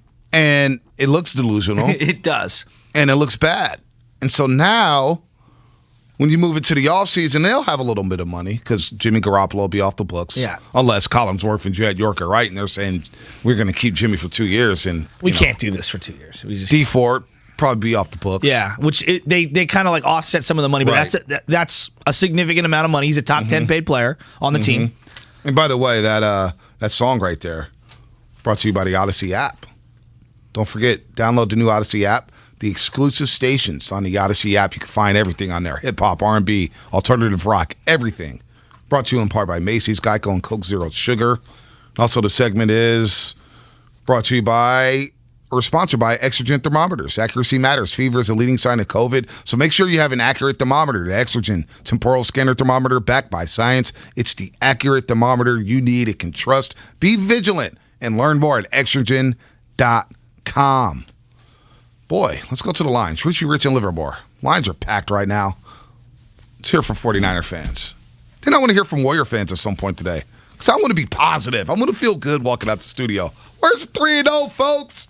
They're 3-0. They just swept the California teams. Richie Rich, what's happening? Morning, Bonte, baby. How about them Dubs? Man, how about them Dubs? I'll make it sweet and simple. Scamahan, gotta go. Jimmy, gotta go. That ownership needs to go light some fire under his ass and let him know you need to start Trey, let the kid develop for the rest of the year, because it's over. And I got no confidence in Shanahan. He is predictable, and the guy just is egotistical, man. He thinks he knows what it is, but it's not. Perfect example. You run the ball down their throat yesterday. All of a sudden, you go the hell away from it. What the hell is wrong with that guy? I don't know. He got to go. He got to go, and Jimmy got to go. Otherwise, we're going to be 2-14. Period. Oh. So let me Whoa, just... 14 straight losses? Here's the thing. Wow. I'm not ready to give up on Shanahan. I'm just not. For a variety of reasons. But the most important for me is he's the guy that picked... You traded more draft capital for Trey Lance than you have anyone else. I at least have to allow that opportunity to play itself out. That's just me. If I've invested in this coach as much as I have, if I've invested in the quarterback, and I had as much faith as I had in him 6 months ago to allow them to make that deal, I got to see it out first. Now, it's plausible. It is an absolute disaster. Let's say Trey plays this year and it just doesn't work for whatever reason. I still might roll it back again next year because I need to allow this opportunity to play itself out. I don't want to get into the revolving door of quarterbacks, head coach, offensive coordinators, because that did in Alex Smith, and that does in a lot of young players. I need some synergy. I don't love it right now. Look, I know today I'm feeling gloomy, and I don't have a lot of confidence in Kyle, but the last thing I want is another head coaching search. I just don't want it. I just don't. I really don't, because then you start pulling the lever, and next thing you know, you got a complete nightmare in your hands. And the other part is I'm not sure how desirable this job is right now. So, like, it's not like you're going to have your pick of the litter. What? Why wouldn't it be a desirable job? What coach out there is super desired that you want, that also looks at the 49ers situation and saying, that's the spot I want to go to? Deebo Samuel, Brandon Aiyuk, George Kittle. Okay. Trent Williams at left tackle. A project at quarterback. All right. So, and develop him. This should be, he's a project who's got a lot of talent. Big arm. I'm with you. Can run. But name me a coach right now who are the coaches that you're targeting? Eric Bieniemy may want the job. I struggle going with the coordinator of someone whose head coach cuts their teeth on that side of the ball. I just struggle with Lincoln that. Riley? Would you want Lincoln Riley? I just don't think Lincoln Riley comes to the Niners. Would you want him? If I was... it's a desirable... It's the 49ers. Because he's so good with quarterbacks. It's the 49ers. Yes, I would. But I'm sticking with Kyle right now. It's the 49ers. And you should stick with Kyle. Well, how long should they stick with Kyle? I think today it's easy to wake up and feel so gloomy and just crush him because everything's not going well. And I'm not saying he doesn't deserve to be crushed. I've seen a lot. Absolutely does. But they need to make a lot of tough decisions. That's why I would be selling at the deadline. I saw a lot. I saw Doug Peterson get fired 2 years after winning a Super Bowl. He also had issues with the quarterback and the head coach. Okay. And the head coach started meddling. The owner, started meddling. But he went Super Bowl. Agreed. Divisional round, wild card. Missed the playoffs, fired. That's shady. Shanahan has made the playoffs once. Yeah, but I don't operate my business based off what the liquor store on the corner is doing. You shouldn't. But I'm looking at black head coaches in this league get fired after a season or two. Anthony Lynn lost a lot of tough games with the Chargers. A lot of tough games. Had a rookie quarterback. Lost a lot of tough games. Had a lot of injuries. Fired. Yeah, but Brandon Staley looks like a better coach than Anthony Lynn. He looks good right now. They nailed that. He looks good right now. He looks really good. Anthony Lynn at one point looked really good. Did he? Yeah, they lost to the Patriots in the divisional round when they won the Super Bowl. They're okay. Anthony Lynn looked really good at one point. They're all right. Let's not revisit his history here. He was all right. I mean, I just no one's beating down their door to hire Anthony Lynn. I do believe Kyle Shanahan would be rehired as a head coach immediately. Really? You believe that? I do. That would be a mistake. Well, and that sounds like privilege. That sounds like privilege to me. It might be. That sounds like privilege to me. It might be. That sounds like a lot of privilege to me if Shanahan was to get fired and get hired somewhere else. What has he done that's been special as a head coach? Honestly, he took an expansion team in the 49ers and in 3 years took them to the Super Bowl. Did he take them to the Super Bowl? What? Or did the defense take them to the Super Bowl? Well, coach gets credit, just like Jimmy got credit for that year. Yeah, I think they all get credit. All right. You know, I mean, it's part of their story. And also part of that story is when Jimmy's not playing, they're not a good team at all. And like there's a full body of work here. That doesn't sound like a good coach to me.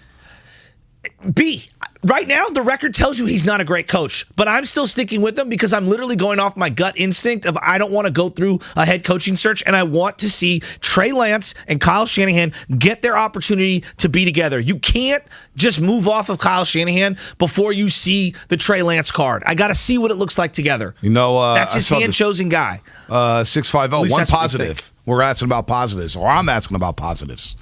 I'm trying to get positive because I need Joe Stasky to smile a little bit. Life is good.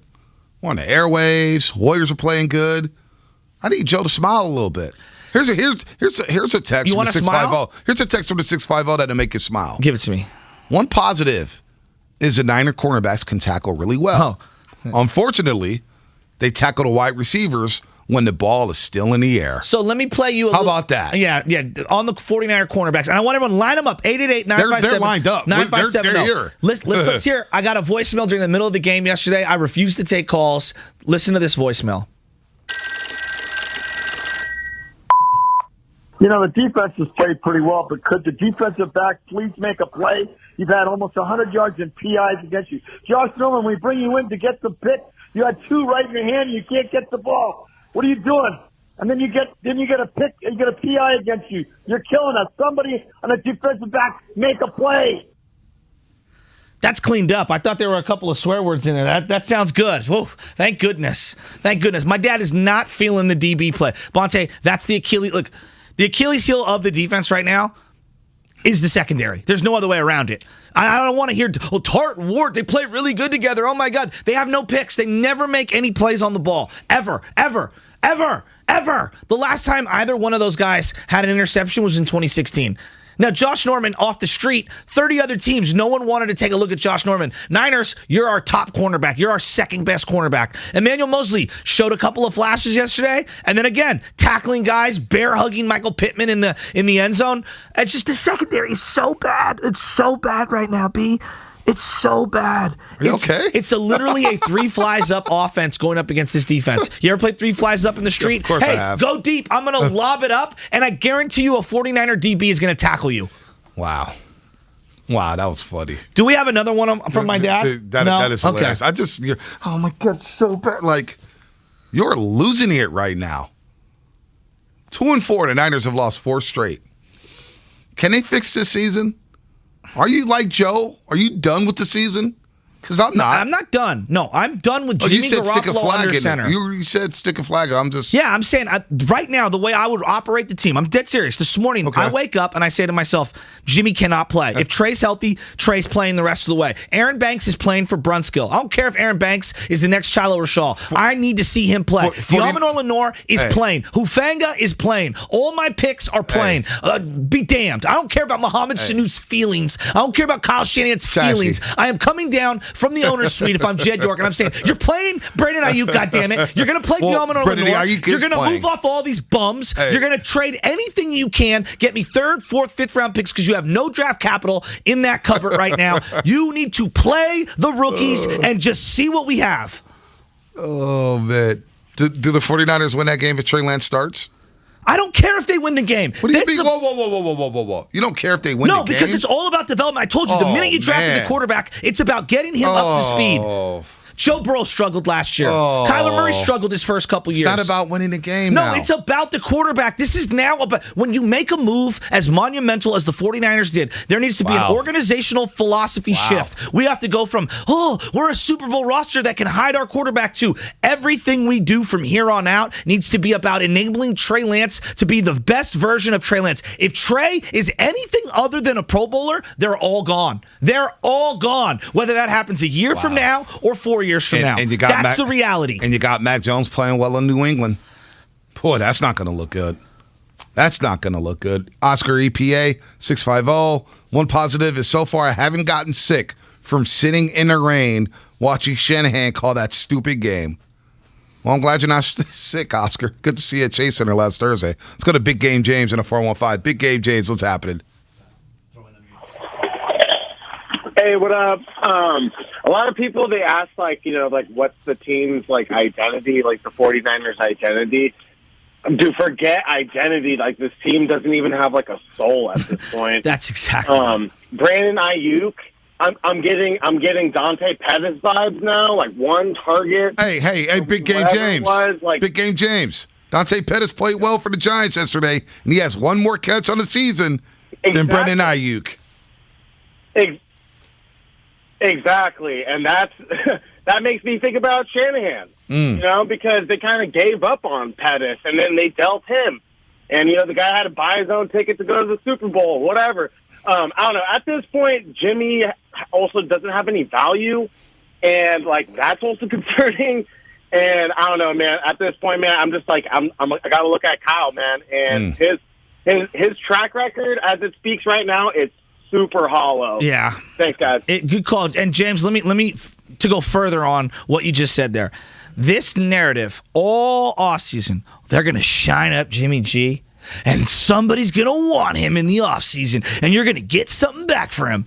Jimmy G's worth nothing. You're not getting anything. Yeah, Jimmy G's worth nothing. This thing, a guy that everyone in the league knew you were going to move off you have value attached to that guy, that goes back to the delusional mirror, mirror on the wall. Who are the 49ers? Are we the fairest of them all? No. You're a bottom roster team in the league right now that has horrific secondary play. See, I don't buy that. Just let me finish. Horrific secondary play. That. No weapons outside of Deebo Samuel because Kittle can't stay healthy to save his life. A third-string running back who, it's a nice story, but isn't scare anyone. An offensive line that has more holes than Swiss cheese. And a quarterback who can't stop a nosebleed right now. The guy literally cannot throw the ball down the field. The 49ers think that everything's good. They think that they're a playoff team. They think Jimmy Garoppolo was worth something and that they could get to the Super Bowl on just hiding him and running the ball down team's throat. That's out the window. That is out the window, all right? You are no longer one of those teams. The reality is you're a 2-4 team that's lost 3 in a row at home, 4 in a row overall. You have a quarterback who stinks. You got a young guy who needs to play. He's played 1 game, 2 games in 2 years. Play the kid. Play Banks. Play Hufanga. Play Aiyuk. I don't want to see these bums anymore. Play the young guys. Let it ride. Show me some hope. I don't buy the fact that they have a bottom tier roster. I don't buy that. They got the worst secondary in their own division. I don't buy that. They got right now they have one of the worst offensive lines. Seattle secondary is pretty bad. Seattle secondary stinks. All right? Seattle secondary stinks. Would they start Josh Norman? Yeah, absolutely they would. I really don't. Have you seen who the Seahawks have been starting 49er cast-offs? They beat us. DJ Reed. They beat us. Yeah, okay. Their secondary stinks. Don't give me that. Come on. Bottom tier roster? In their own division, yes. There's right now, talent they're the on this 4th best roster. team in the NFC West. It's the best division of football, right? Yes, and your quarterback is one of the worst quarterbacks in the NFC. Okay. But you've only won with this quarterback. That doesn't mean that it's Shanahan. good. That's like saying, "Hey, this Pinto's gotten me to work, but I don't want to even test drive this Ferrari." This is why I said you should have started Trey Lance in week number 1. Should have started Trey Lance in week number 1. But, be mad. Be mad at Shanahan. Be mad at Jimmy G. Be mad at the 49ers. I'm not mad. I expected them to lose to the Colts. Colts got a better team right now. They do. And I was coming off a bye week for the 49ers. And their young players, Jonathan Taylor and Pittman, young draft picks, are being empowered and getting the ball and playing. And their NDSU quarterback, who was a raw project, who makes a ton of mistakes, is out there playing, winning football in the fourth quarter, making plays happen with his legs. My thing is like this. And the guy you traded, DeForest Buckner, sacks Jimmy Garoppolo to end the game. We're just basically giving Shanahan a pass and play the rookies. No one is giving him a pass. No, hold on. Let me finish, Shasky. God, let me finish.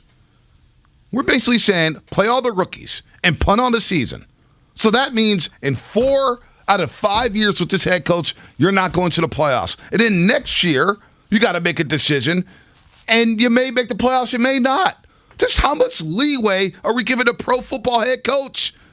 Again, this is the same organization and the same fan base that ran out Steve Mariucci, and he made the playoffs 4 out of 6 years. Yeah, he also had a Hall of Fame quarterback. Okay, I don't care. He had Jeff Garcia, too, in the tail end. A Pro Bowl quarterback. And Jimmy Garoppolo's nowhere near those two. He helped develop. He's nowhere near them. Jimmy Garoppolo stinks. Stop. No, he's not. Put a fork in him. No, he's not. I'm so done with Jimmy G. Stop it. I'm so done with it. Jimmy G had the best year as a quarterback for the 49ers. He threw 6 passes in an NFC Championship game while Raheem Mostert carried them to the Super Bowl. Carried them? Yes. No, they just ran the ball down their throats. Stop playing fantasy. Student body okay, left. why wouldn't you run that? Oh, my God. Because the quarterback sucks. If you're playing John Madden, what are you going to do? You're playing video games. You're going to run the team by the through. I trade Jimmy G immediately in John Madden, and I start Trey Lance. So it's all on Jimmy. That's what everyone did. It's all on Jimmy. Did that. It's all on Jimmy. Jesus. It's all on Jimmy. No, wang, but wang, Jimmy wang. sucks. It's the most important position in sports. Stop. The guy stinks. Stop. He stinks. Put some heat on your head coach for calling a terrible game in the Super Bowl. He sucks He sucked in the Super Bowl too, Shasky. I agree. He sucked in the Super Bowl too. Around a horrific and yet quarterback. you give him a pass. You give him a pass with drafting Solomon Thomas. No one's giving him a pass. How about Solomon Thomas? He had another sack. He did. He's playing well. He is. Oh, couldn't figure it out in San Francisco. But Jimmy Garoppolo ain't doing nothing anywhere else. Brendan Aiyuk couldn't ball. Oh, he's figured it out in New York. Kendrick Bourne. He's having a nice season in New England. Emmanuel Sanders having a nice season. Oh, you Trey Buckner. How about you put some heat on the GM/head coach Kyle Shanahan? Because you want to go crazy about Jimmy. You want to go sit there and go crazy about Jimmy. It is Jimmy. It's the head coach's fault for keeping Jimmy around. He's going to get criticized too. Jimmy Garoppolo is say it out loud. Is he a top 25 quarterback in the NFL today? Who? Jimmy Garoppolo. Top 5 quarterback? Top 25. 25. I'm giving him top 25 20 for quarterback. Christ's sake. That's how bad he is. He's top 20. This team sucks. This team sucks. He's top 20. He's terrible. He's top 20. Oh, I'm so over calm it. down. Yeah, this is so calm bad. Down. Hey, calm down. You got George Kittle. How about your tight end? How about your offensive line? Tight end How can't about even your get on the running field game? because Jimmy Garoppolo's getting his leg taken off. You're handing off to a So sixth done with round. it. You're handing off to a 6th round running back, Elijah Mitchell. You're headed off to Elijah Mitchell. All right? And you got the same rinky-dink game plan every single week with Kyle Shanahan. Because the guy's got a noodle arm at quarterback, and he can throw 3 passes. How come you're not Swing play, pass, how come you didn't play crossing Trey route, once? and a You lob should have played pass. Trey in week 1 then. I'm we already with knew you this. on that. We already knew this. Like, you're out here yelling and going crazy about to have a heart attack. Because I'm sick of watching Jimmy Garoppolo Shasky, play quarterback it's the same, at $26 million a year. This is the same Jimmy we saw all last season and for the latter half, it's in some parts of 2019. And yet, you're all getting mad. Why are you getting mad? This is who Jimmy's been. It's on the head coach for keeping this guy. It ain't about being right, but just don't start screaming to the high heavens about Jimmy Garoppolo. Like I went to that game. Oh, it's a monsoon, and you want Jimmy to throw the football down the field? Yeah, that's going to work.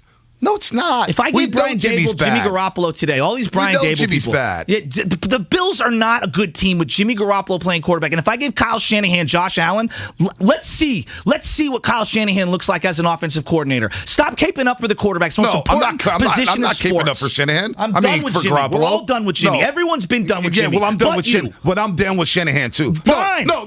Time out. Before we move on. Time out, but me.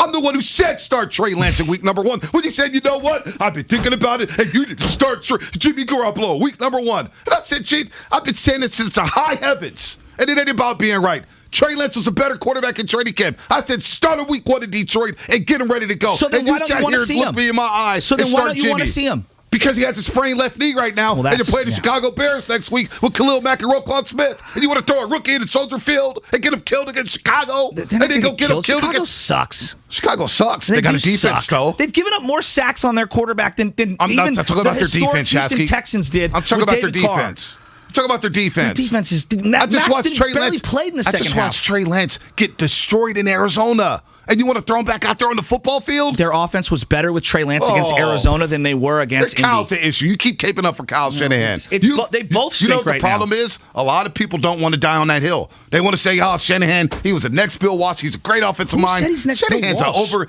Shanahan may be North Turner.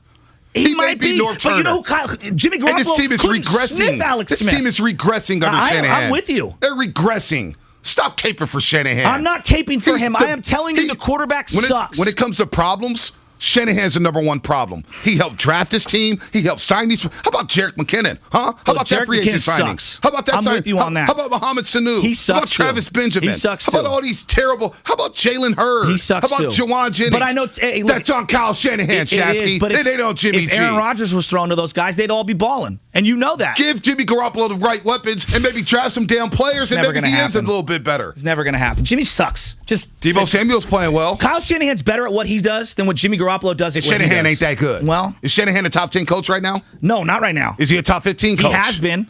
When? 2019? He absolutely because was. of the defense, right? No, because the of defense everything. played at an all-time level. Yeah, and the offense they played was at an dialing all-time it up. level, Shasky. And they gave your boy Jimmy Garoppolo a great year. How many turnovers? They ran the ball down everyone's How many throats. turnovers did the defense force? Oh, they did a great job. Huh? He doesn't get credit for that? Who? Shanahan? Yeah. No, Robert Saleh gets credit for that. Saleh gets all the credit. Shanahan don't call the defense, right? All right. He don't even go into defensive meetings. He don't even go to defensive meetings. Run Kyle Shanahan out of All right? town.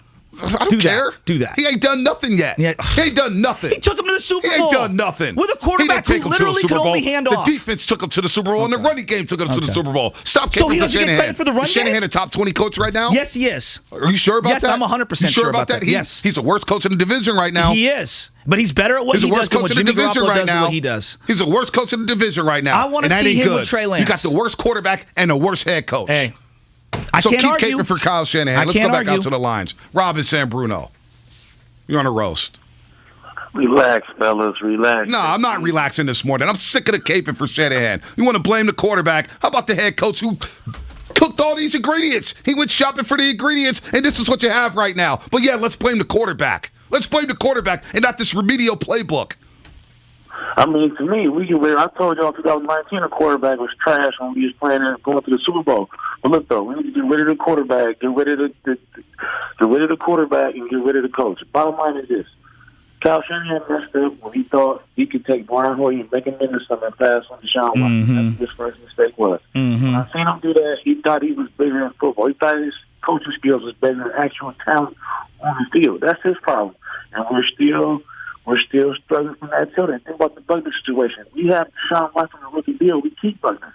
Man. Now we got to get rid of Buckner. So at the end of the day, and he's not making players better. He's not developing Trey Summers. I think Trey Summers is a solid player. He got no carry yesterday. A big back in that weapon, give him some carries. And one more thing about the DBs. Look, I know our DBs ain't all that, but I seen them make some plays on the ball. They ain't got hands. My thing is this. Why don't we do the same thing? I watched football all the games yesterday. Everybody was just throwing the ball up, and they was getting passed and embarrassing. Every team do it. Only reason recognized because we don't do it on the other hand. We don't let Aiyuk just go be an athlete. Throw it up. Deebo was doing that in college. Throw it up. I'm 100% with you. Great call, Rob. I'm 100%. Great call. This is the biggest problem with the offense right now. They try to force feed Deebo on certain things. They're all predictable. It's short underneath. You know, they try to run him on the jet sweeps early. I actually liked what they did in the first drive. The first drive was awesome. They got away from the misdirection. You know what Rob said? That people want to ignore.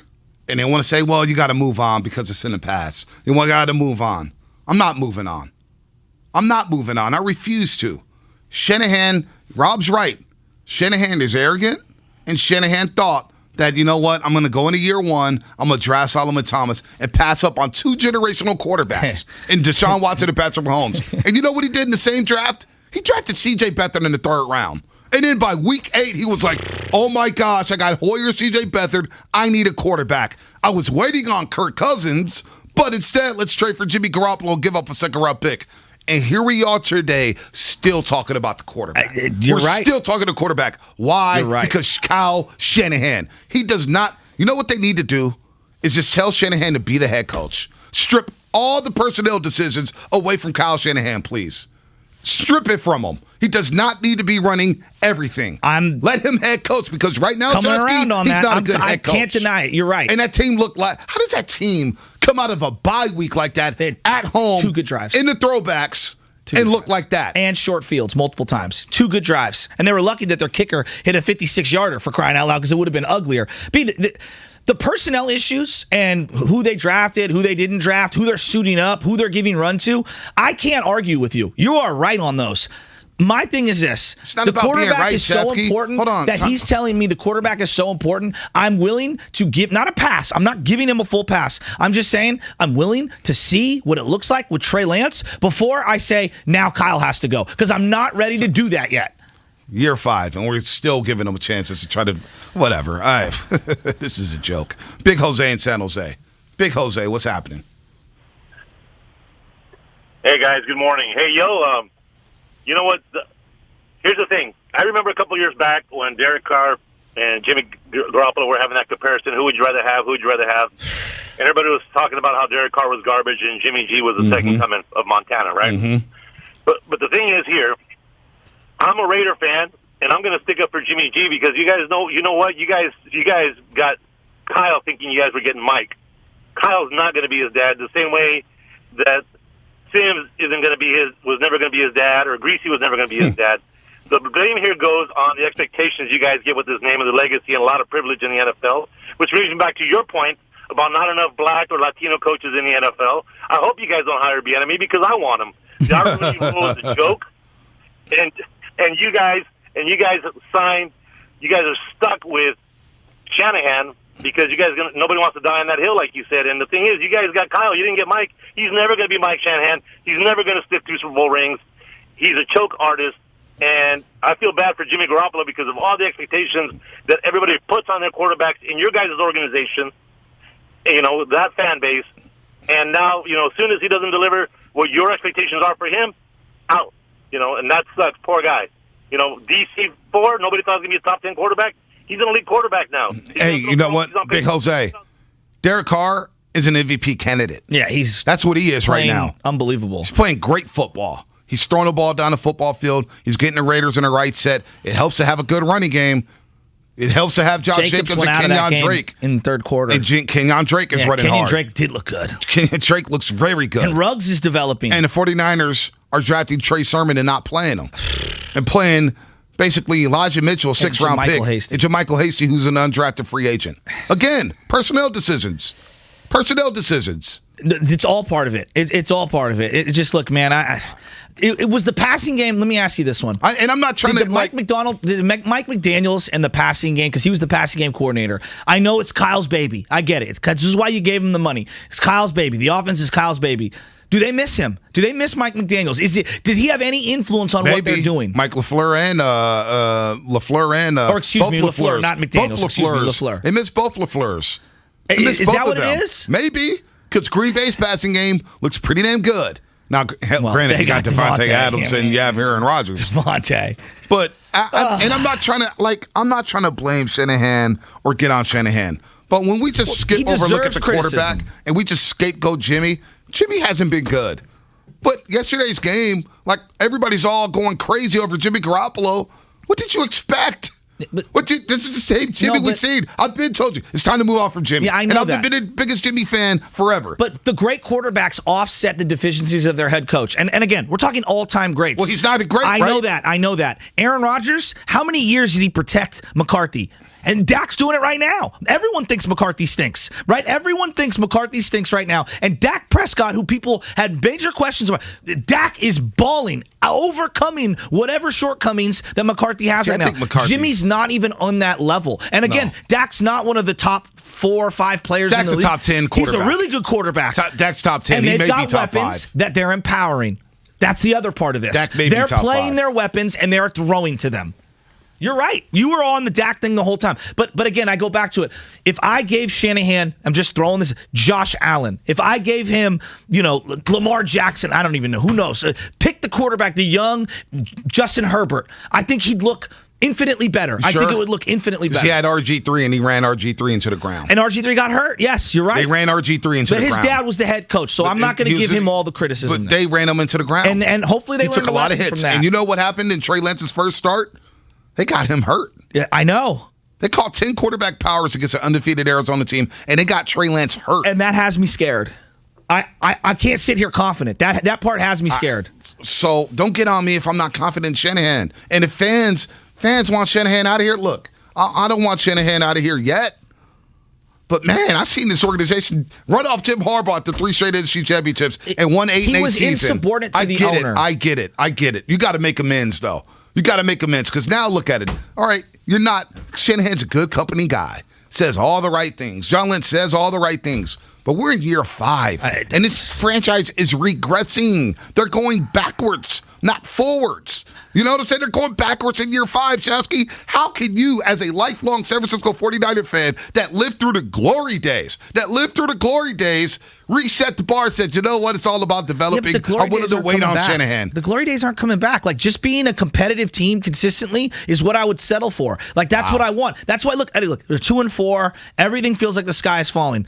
And if you play Trey Lance and you show some hope and you win 7 or 8 games, oh my God, how much optimism would there be going into next year? You win 7, 8 games, and Trey Lance wins 5 of them, let's just say. I'm just hypothetically. You think this fan base wants optimism right now? Yes, they want hope. That's what fan bases want. They want hope. They want results. Well, of course they want results. When you have a young quarterback, you want to see the signs of progress. That's where we're at right now. You have to recalibrate. Hope. If they brought in Matt Stafford, I'd be looking at it differently. Had they brought in Tom Brady, I'd be looking at it differently. They traded to go get Trey Lance. That told me white flag in terms of development. There's going to be a learning curve. In high school, I had hope that the cutest girl in high school would want to give me her phone number. I had hope. Hope doesn't get you results, though. And I didn't get the results that I wanted in high school. When it came to girls, all right? But look at all the young quarterbacks. Like Herbert last year struggled, and then this year they're great. Herbert didn't struggle last year. I'm talking about in terms of winning games. He played well. No, he played amazing. Had a lot of injuries. He played amazing, but the team wasn't winning games. You're talking about results. And the coach got fired. Yeah, exactly. And the coach got fired. Yes. And then you have what happened in Buffalo, where it took 2 full years. The guy had 55 completion percentage, Josh Allen, and it took a learning curve. There's growing pains. Burrow took his lumps last year. All the young guys take their lumps. That's what this is. When you drafted the kid, I knew there were going to be lumps. Let's get to the lumps. Right now with Jimmy Garoppolo, it's not lumps. It's like, I'm fatigued. I'm exasperated. You play one game, and his knee is sprained. I know. One game, and his knee is sprained. Let's go to Chambry in Arizona. Chambry, what you got? Hey, good morning. Good morning, fellas. Bonte, thank you for everything you've been saying. Thank you for calling out Shanahan from the get-go, man. We've been over this. You've already pretty much took a lot of the thunder out of me, but I put more of the onus on him because, like you said, everything points to him having the finger on everything, right? Mm-hmm. I mean, who's the one that was calling for a timeout at halftime at the Super Bowl? The GM, not the damn coach. Okay, he already told you himself when he plays Madden, he builds from the inside out. Draft after draft after draft, we're getting damn D linemen. Look, the PIs are ridiculous this year, without a doubt. Our corners aren't the best. But where the hell is the pass rush that you invested all that damn draft capital in, all of them trades in? So if we're going to talk about all the free agents coming up and how we need to rebuild and get compensation in return, we ain't getting 4th and 5th round picks for our guys. We're going to get a 4th or 5th for D Ford, for Jimmy G, for Mike McGlinchey. Nah, it's a wrap. This season is a wrap. I'm still going to be watching. I'm faithful, always have, always will be. So I'm still going to watch. But it all comes down to Shanahan. And he told you himself what hurt more yesterday watching the Colts. I think last week, sometime towards the end, he said himself, basically, the D-Buck thing came down to wanting 2 players and losing 1, or keeping 1 and losing 2. So it makes sense for you to keep Jimmy Ward and 91 over D-Buck. Come on, man. And Kindle. His ass got to go. Man, thanks for the call, Chambry. Real quick, Aaron in Oakland, real quick. And then we'll get to Austin and the Bay on the other side. Aaron, what's up, man? You're on the roast. Hey, man. Love you guys. You guys hit a lot of the points I would have hit. Let me just say this. There's not a mean bone in that offensive line. And if you put Trey Lance out there and pull Jimmy, he's going to get beat up. That's what You I'm made saying. the point to Shanahan's dad. He's the one that got RG3 hurt. This is what it comes down to. Lynch is just going to have to say, look, man, I made a bad decision to make a change. If you're really going to change this team, there's not a spark out there right now. Warner can't do it by itself. That secondary, look, they're going to get PIs. They're supposed to stop touchdowns. I was at the game, man, last night and watched, and there's nobody out there with a mean bone in their body. They're not playing like that. Man. You got to have somebody that's going to protect the quarterback. Then that secondary, it's like they're trying to play with skill all the time. Man, get mean. Man, channel somebody lot. Hit somebody. I'm with you, Aaron. There's no fire. And that was after a bye week. No fire. Do I believe the Niners tapped out? No. But Indianapolis wanted it more. The coach gave up on his own team again right before halftime by not going for it and then just throwing a challenge flag for no reason. Made no sense whatsoever. This is not the first time Shanahan has done that. You're right. And if he's given up on his team in week number 7, what does that say about the head coach? I don't want a head coach who's giving up on my guys. You see Dan Campbell? Is he giving up on the Lions? I was so enthusiastic for Dan Campbell yesterday. They're 0-7. And that team is fighting like hell. Jared Goff interceptions in the red zone to close out games, be damned. 888-957-9570. Did you think the Warriors were going to have 3 wins before the Niners had 3 wins? Oh, wow. Wow. I didn't even think about that. Wow. I didn't even think about that. Mike Brown, Warriors assistant coach, is going to join us at 8:30. Warriors make me feel good. You think about the vibe down at Chase Center with the Warriors and Joe Lacob and company? There's a vibe. Compared to the one in San Francisco, or should I say Santa Clara, there ain't no vibe down there in Santa Clara. Sky's falling. People want to give up on the season. They're 2-4. Can still make the playoffs. Doesn't look like a playoff team, but anything is possible, right? Right, 49er fans? There's a positive for you. 888-957-9570. More of your phone calls coming up here on The Roast. What's up, everybody? Nick Costos here at the Bet River Sports Betting Minute, brought to you by Bet River Sportsbook, your hometown sportsbook. Monday Night Football, Seattle around a 5-point home underdog against New Orleans. New Orleans is better, but 5 points on the road better? I definitely don't think so. This is Seattle or nothing. So Seattle around +5 as a home underdog on Monday night against New Orleans tonight. That's it for this Bet River Sports Betting Minute, brought to you by Bet River Sportsbook, your hometown sportsbook. I'm Nick Costos. Keep it locked here for more.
Indeed, you do.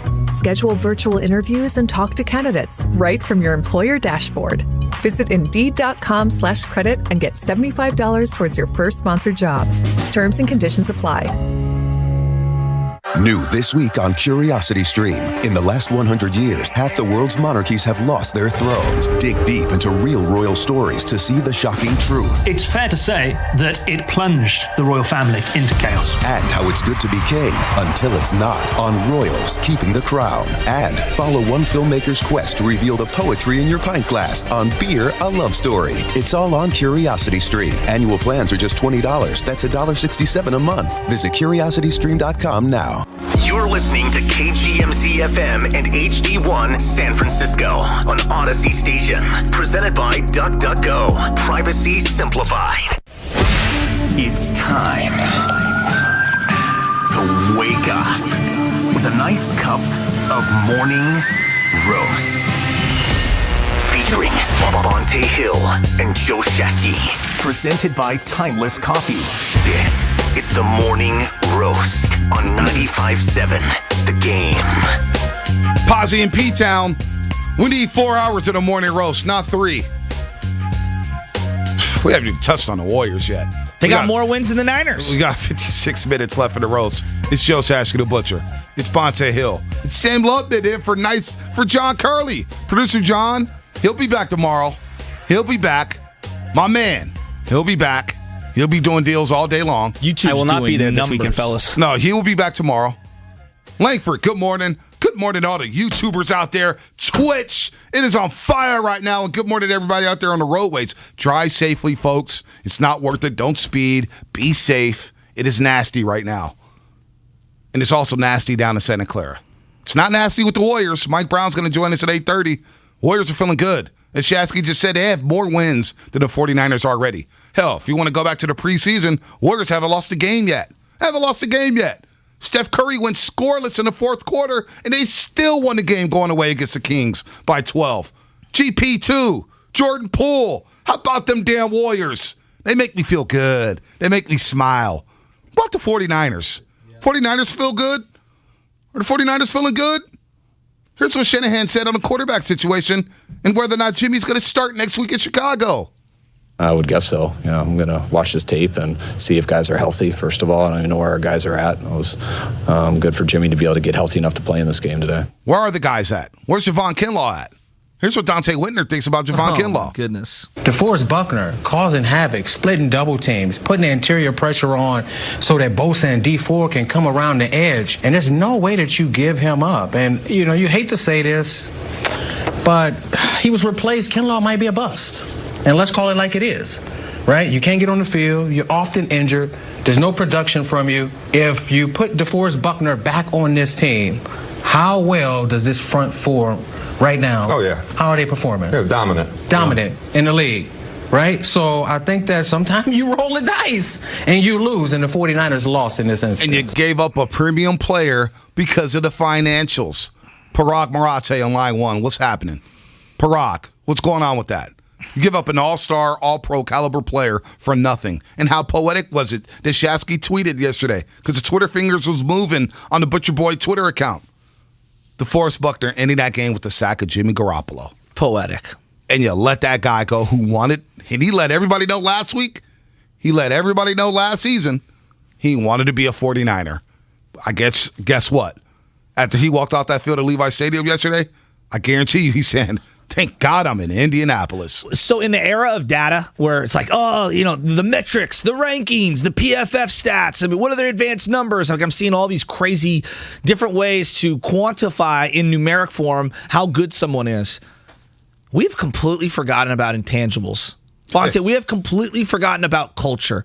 Like, remember where the Niners were in 2016? Do people remember? Remember the culture? Do you remember where it was? It wasn't about, data and points. No. And it was about who can be a building block for culture. Brick by brick. Right? Brick by brick. And you allowed one of the biggest foundational pieces of that culture, one of the locker room leaders in DeForest Buckner go. But not just him. One of the biggest bricks in DeForest Buckner. Also, Joe Staley retired simultaneously. They have been feeling the locker room losses, the leadership losses, the culture losses of those two players ever since. You cannot tell me otherwise. Wow. You just can't. No. Now, there's other things. The secondary's terrible. By the way, the secondary's terrible. As the 925 says, we didn't even get to our Shark Minute.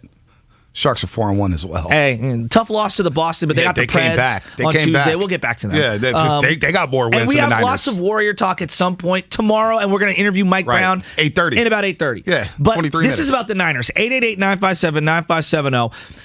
Kyle is not good. He deserves blame. John Lynch deserves blame. He has not been good with the personnel. Look at the roster. Like there's lots to pick apart. I'm just done with Jimmy Garoppolo playing quarterback. I'm at the point now. I'm going to listen to Steve Young. I'm going to listen to Joe Staley. I'm going to listen to Dante Whitner, guys who played the game. The quarterback needs to play. There's going to be growing pains. There is going to be some ugly. The kid needs live bullet reps, and this organization needs to philosophically say, every move we make from here on out has to be centered around how does this make Trey Lance the best version of Trey Lance? And that's why I go back to the coach, and I say to myself, the worst thing you could possibly do right now as an organization is run Kyle Shanahan out of town. I need to see Kyle Shanahan and Trey Lance have their opportunity. And then I look at the rest of this roster. Trey Lance is dope. All my decisions at the trade deadline, everything that I'm doing needs to be about stocking the cupboard so that we can surround Trey Lance with the most opportunities to have success. Trey Lance is dope. Here's the deal. I agree with you. You saw this in Cincinnati. You saw it with the Chargers. They have built-in weapons. Austin Eckler, Keenan Allen, Mike Williams. Buffalo goes out and makes the blockbuster deal for Stephon Diggs. Great deal for them. They sign Emmanuel Sanders. You have Cole Beasley in the slot. You have Dawson Nix at tight end. You draft Zach Moss out of Utah. You have Devin Singletary out of Florida Atlantic. All right, you got weapons. The Niners have built-in weapons for Trey Lance. Deebo Samuel. I'm not ready to give up on Brandon Aiyuk. I'm not. There's talent there. There's talent. George Kittle. George Kittle. So he got weapons.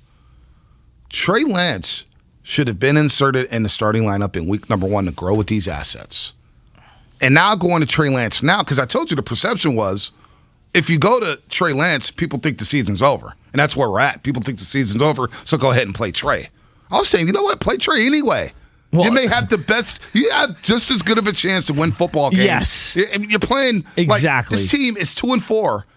And those 2 wins now look laughable. Well, they could have Detroit been and Philadelphia. Don't you feel like if I would have just said Trey played day 1, don't you feel like 2-4? They would have been at least 2-4. I feel like they would have been 3-3. Yeah, at least. That's what I'm saying. At least. So this narrative, and believe me, hosts here at 95.7 said it too. If you play Jimmy Garoppolo, you're waving the white flag. Right. No. Literally, if you don't play Jimmy Garoppolo, you're waving the white flag. No. Literally, playing Jimmy Garoppolo is the definition of insanity. We know exactly what's going on here. It's over for him. Like, teams know exactly what they want to do. They're a predictable, stagnant, constipated offense that can't move the ball in an era where everyone is throwing for 300 yards and running for 100 yards. All right, lines are jacked up. A lot of people have been waiting on hold for a long, long time. Let's get to them. Rat-a-tat-tat. Austin in the Bay Area. What's happening? You're on the Morning Roast. What's happening, y'all? What's happening? Good morning, man. Good morning. Hey, check me out. I was so irritated last night watching the game. I don't even know why Kyle Shanahan looking in the playbook. So what are you calling up? And why the hell are they practicing? Because they ain't doing nothing. They need to get rid of this man. I'm telling you, they need to get rid of this man. If Trey Lance get on the field again, he's going to look like he looked like his first start. Nothing but a college quarterback. Look like 10 people out there looking like that's not good. That's not good. No. Please don't start this man. You know what, Austin? Thanks for the phone call.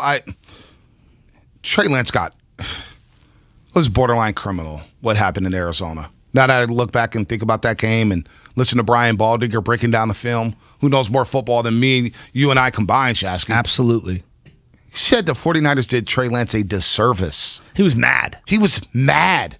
Mad. And when you go back and look at that football game, that falls on a head coach, especially when the head coach during the week of the Seattle game says the backup quarterback needs to run the playbook of the starting quarterback.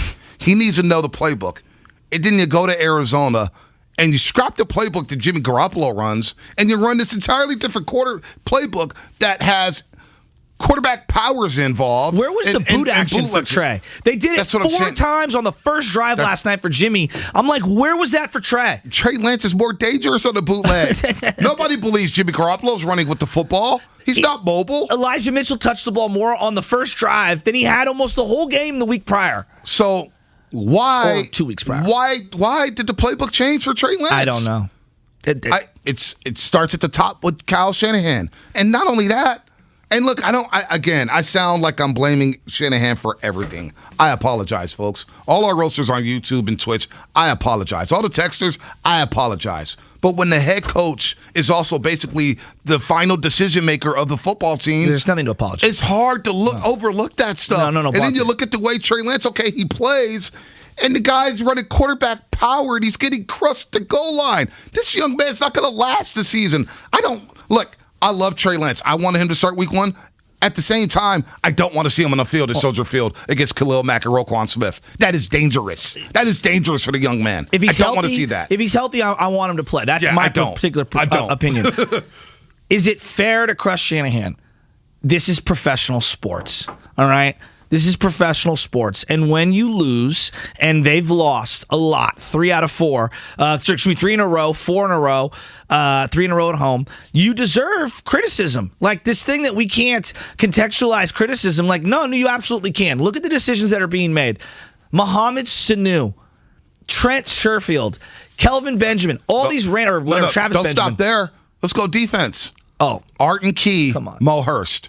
Raider fans are right now laughing at us. Laughing at 49er Solomon fans. Thomas is playing really good football for the Raiders. Good football. Dante Pettis is more impactful right now for the New York Giants than Brandon Aiyuk is for the 49ers. Arden Key has 3 tackles. Mo Hurst. I mean, and we thought Arden Key was going to. But all of this is fair when your team is losing. Yep. And you deserve to be criticized. That's what happens. This is the big boy leagues. If you're going to take the big money, guess what? Coming with that money and that extension comes criticism.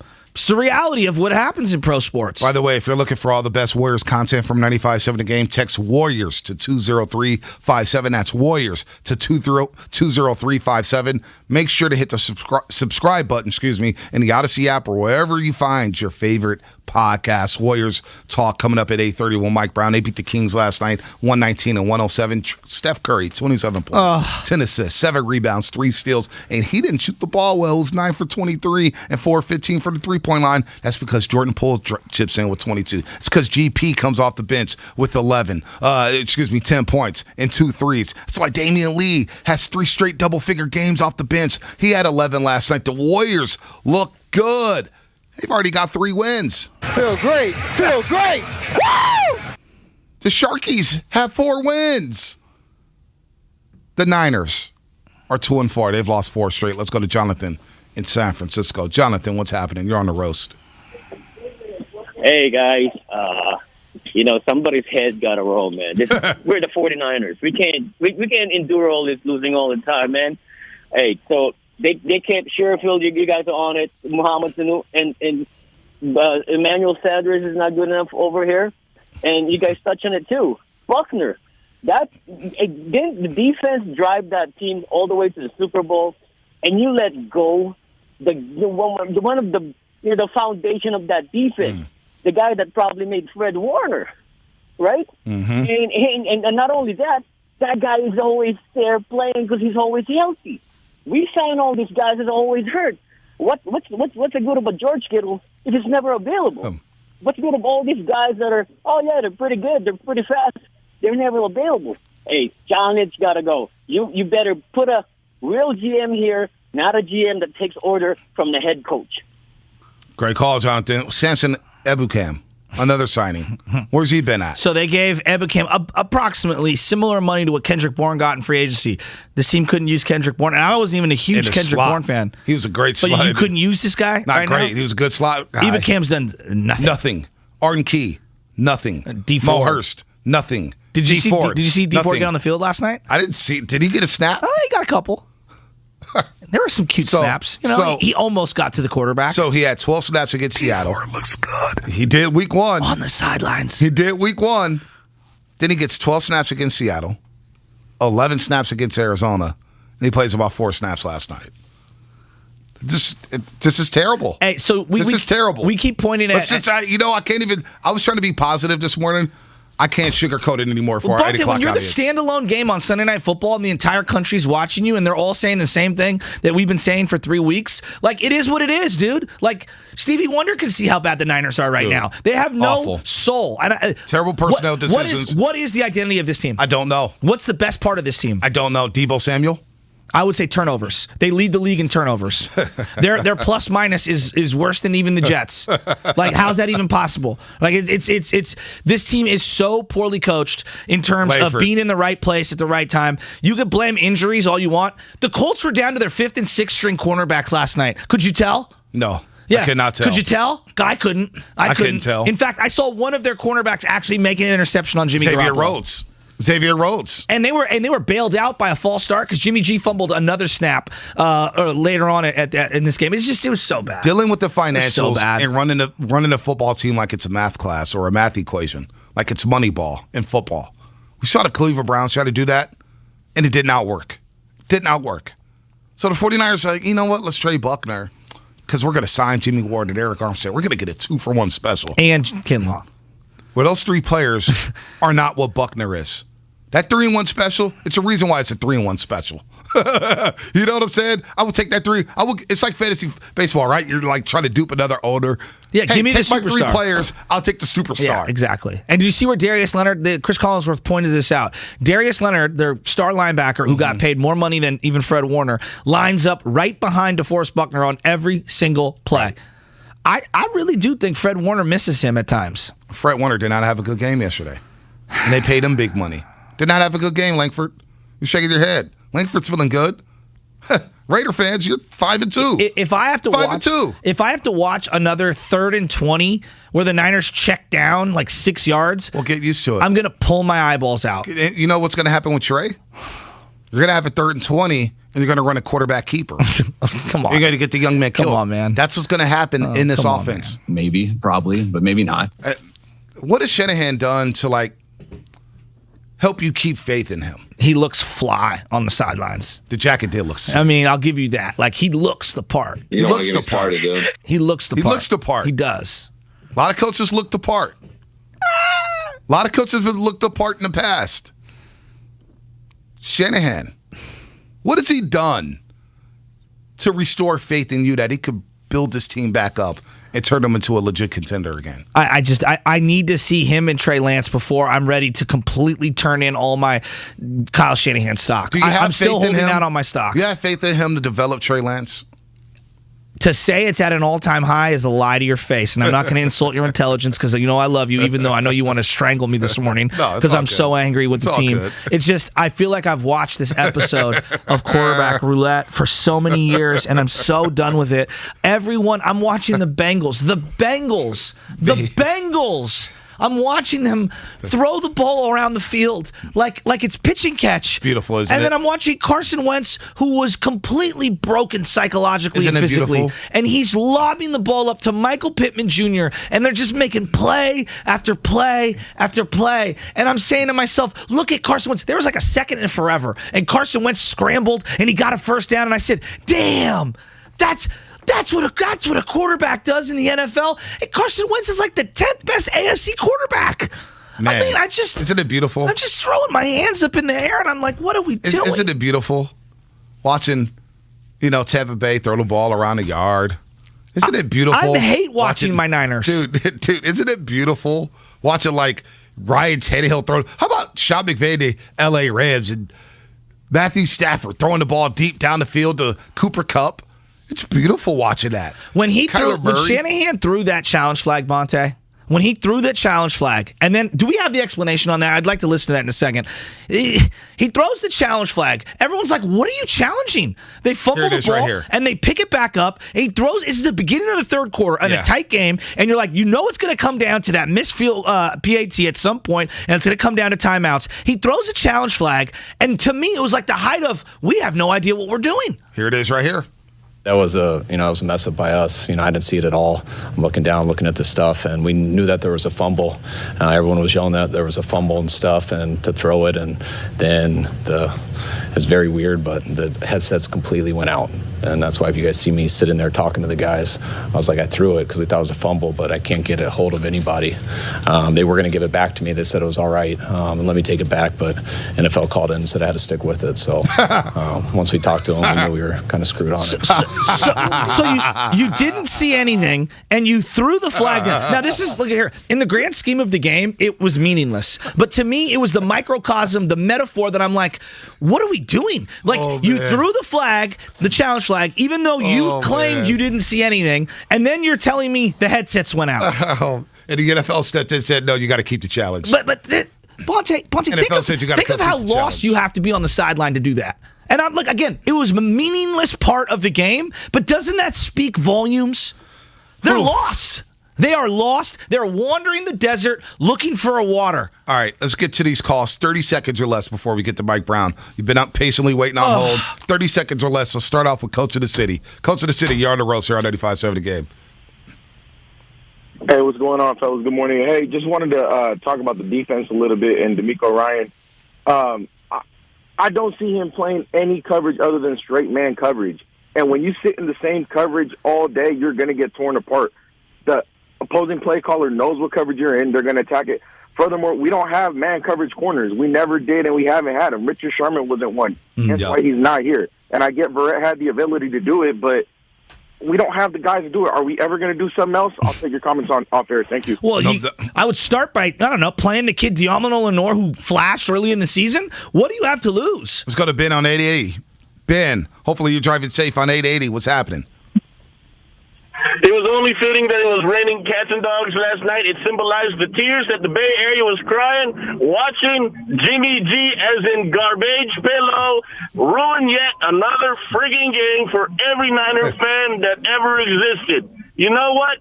Shanahan, or should I call him Eminem, you throwing that flag just shows me that you're watching a game that's not even being played. So, guys, here's my point.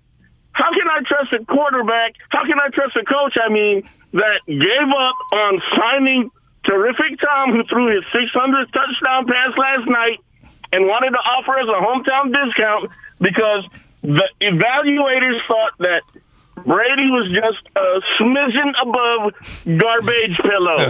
This organization is lost with the leadership it has. And you know what? Here's a line that's famous from Remember the Titans.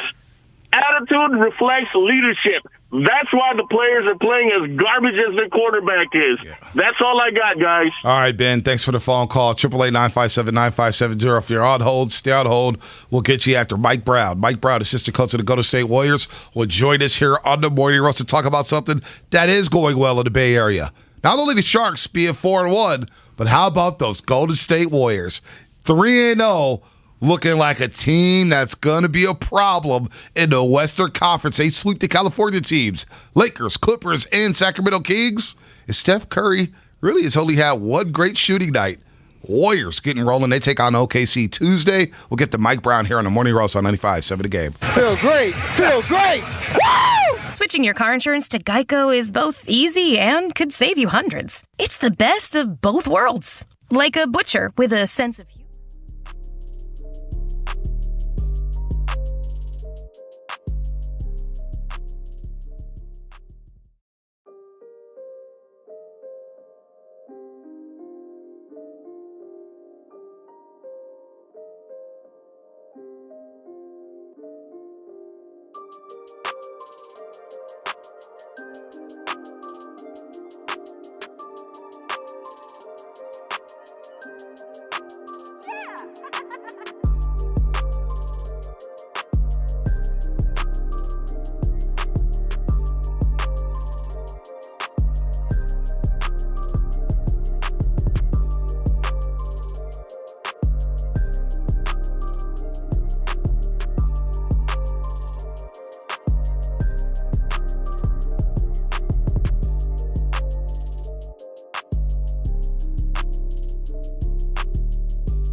We know his offensive game is there. He scores 22 last night. Steph and Jordan Poole combined for 49 points, and when Clay gets back, he's going to be a deadly weapon off the bench. But where's Jordan Poole at defensively? Because we're looking at the matchup yesterday saying, man, Tyrese Halliburton, De'Aaron Fox, and of course Davion Mitchell comes off the bench and scores 22. That's a tough backcourt to defend. But Jordan Poole seems to be holding his own on the defensive end of the floor. You know, about 2 weeks ago, I was saying the same thing. I was like, oh, Lord, what are we going to do there? But, hey, the Jordan's credit, and myself and Steve and the rest of the coaches, we've been calling him out the last 4 or 5 days in a positive way. I've been in the league almost 30 years. I don't know if I've seen a guy improve defensively as much as Jordan has in a week's time. He's gone from just an okay defender to a very good one. And, you know, we have some concepts that we look at defensively. He's hitting home run marks in most of our concepts that we throw out there to our team because he wants to get better. He's showing his quickness. He's showing his length. He's showing his physicality. And he's showing his understanding on that end of the floor. And I tell you what, I tell him this all the time. Jordan, if you can get there on that end, you know, and I hate to put this pressure on him, but you're looking at an all-star caliber player because that's the only piece that he's missing for a young guy. He's been fantastic, and I can't give him enough credit in terms of the jumps or the leaps that he's made on the defense end of the floor. It's been head and shoulders above everybody else on our team. Yeah, that's incredible to hear that from you, Coach. I want to ask you about Andrew Wiggins because I think when we talk about defense, it's hard to quantify how good someone is defensively because there's really not like a metric attached to it outside of steals. And you could play the passing lane and get a lot of steals, but be a bad help defender or be a bad on-ball defender, for example. So I look at what Andrew Wiggins has done on the perimeter and his versatility as a defender. Forget the offense. What he brings on the defensive side is just so valuable. Yeah, it is. And, you know, he's another guy. You know, you talked about Draymond doing little things that people don't notice. Andrew's the same way. Yeah. Every single night he's going to have to take our opponent's best offensive player, you know, especially on the perimeter. And a lot of times it's a thankless job because we have guys like Steph scoring 40 and Jay Poole's emergence, you know, and then somebody new stepping up off the bench every night. And so Andrew's role kind of gets diminished, at least in the public's eye. And you're right, he does. He steps up every night. He guards their best player, and he makes it tough on them. His length is unbelievable. His ability to stay in front of guys and make up ground if he gets beat is amazing. But more importantly, I said this to Andrew. I said, Andrew, man, you're so skinny. I wish I could give you some of my meat. You know, I said, if I give you some of my meat, you know, you'd be a physical presence out there. I said, but what I like about you is you have that skinny strength. You remember Reggie Williams from Georgetown? Oh, yeah. Oh, yeah. Reggie Williams was about as big as my pinky finger. But I tell you what, the strength that he possessed, I call it skinny strength, I don't know where it comes from, was amazing. And it allowed him to guard bigger small forwards and some power forwards. Andrew Wiggins has that same skinny strength. He can guard guys like LeBron and Paul George and Kawhi, the bigger small forwards, and not get bullied and still be able to contest at the right time. And we're going to need that from him all year. And, you know, when Clay gets back, you talk about two high-level perimeter defenders with size. It makes your mouth water on that end of the floor. Talking to assistant coach of the Golden State Warriors, Mike Brown, here on the Morning Roast on 95.7 The Game. Do you ever just look at Wiggins and be like, man, this guy never shows any emotion? Not only is he skinny, but it feels like he's on cruise control, Coach. Yes, and you know, it's just his personality. But you know, Andrew's fine. He also reminds me of young Moses Moody. I said during one of our preseason games, Moses was playing really well, and so I go over and I try to crack a joke to Moses because he wasn't smiling at all, and everybody's congratulating him, and I thought he was a little uptight, and he didn't laugh. So I said, hey, look, Ken, you better laugh at my jokes. I'm the coach, you know. I'm the shoot, like you young fella. And he just said to me, looked at me, he said, Coach, I'm just locked in. That's all. And that's a lot of Andrew. Andrew's the same way. He's out there. He knows what his job is. He knows he's got an important job for us. And so he's locked in a lot of times. So I wouldn't take that, right, that laid backness, or however you want to call it, as somebody that's not in tune. Because he is in tune, especially with the guys he's got to guard every single night. Yeah. And Coach, what about D. Lee? I saw him last year, Damion Lee, getting obviously COVID and not being able to play. Yeah. I mean, that really hurts you guys in those final games. And I'm coming back and watching him this year, and I'm like, the guy he makes plays happen, and he's always in the right spot, and he's got a really good feel for what the team needs at a given time. Take a hard dribble. Let me go inside and hit the little mid-ranger. Let me hit this corner three. Let me make the extra pass. Like, he's just a winning type of a player, man. He's been a real good shot in the arm this year. He has. First of all, you got to give him credit because he's worked his tail off to be an NBA player. His path wasn't easy. It wasn't smooth like a couple of guys on the team, but his work ethic and his mindset has gotten him there. And you're right. He understands who he is. He understands that his ability to shoot the ball can set up the rest of his game, which allows him to score from all three levels. But more importantly than that, and again, you guys are hitting it right on the head with all of our guys. The most important thing about D. Lee is he is always in the right spot, whether it's offensively or defensively. Probably more than anybody on our team, where he puts his body is never wrong. And we need that because it continues to give guys like Draymond, who's a playmaker, Steph, who's a playmaker and scorer, Andrew, who's a scorer. It continues to give those guys the ability to have more room to do their thing. So D. Lee has stepped up big for us this year, and we're going to continue to rely on him.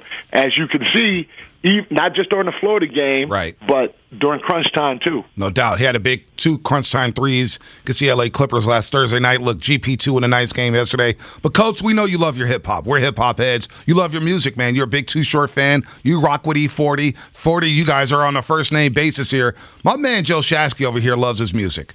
And Bielitsa, you know what I'm saying, has already got a song out. He's already got a song out. Mike, I know you're a big Little John and the East Side Boys fan.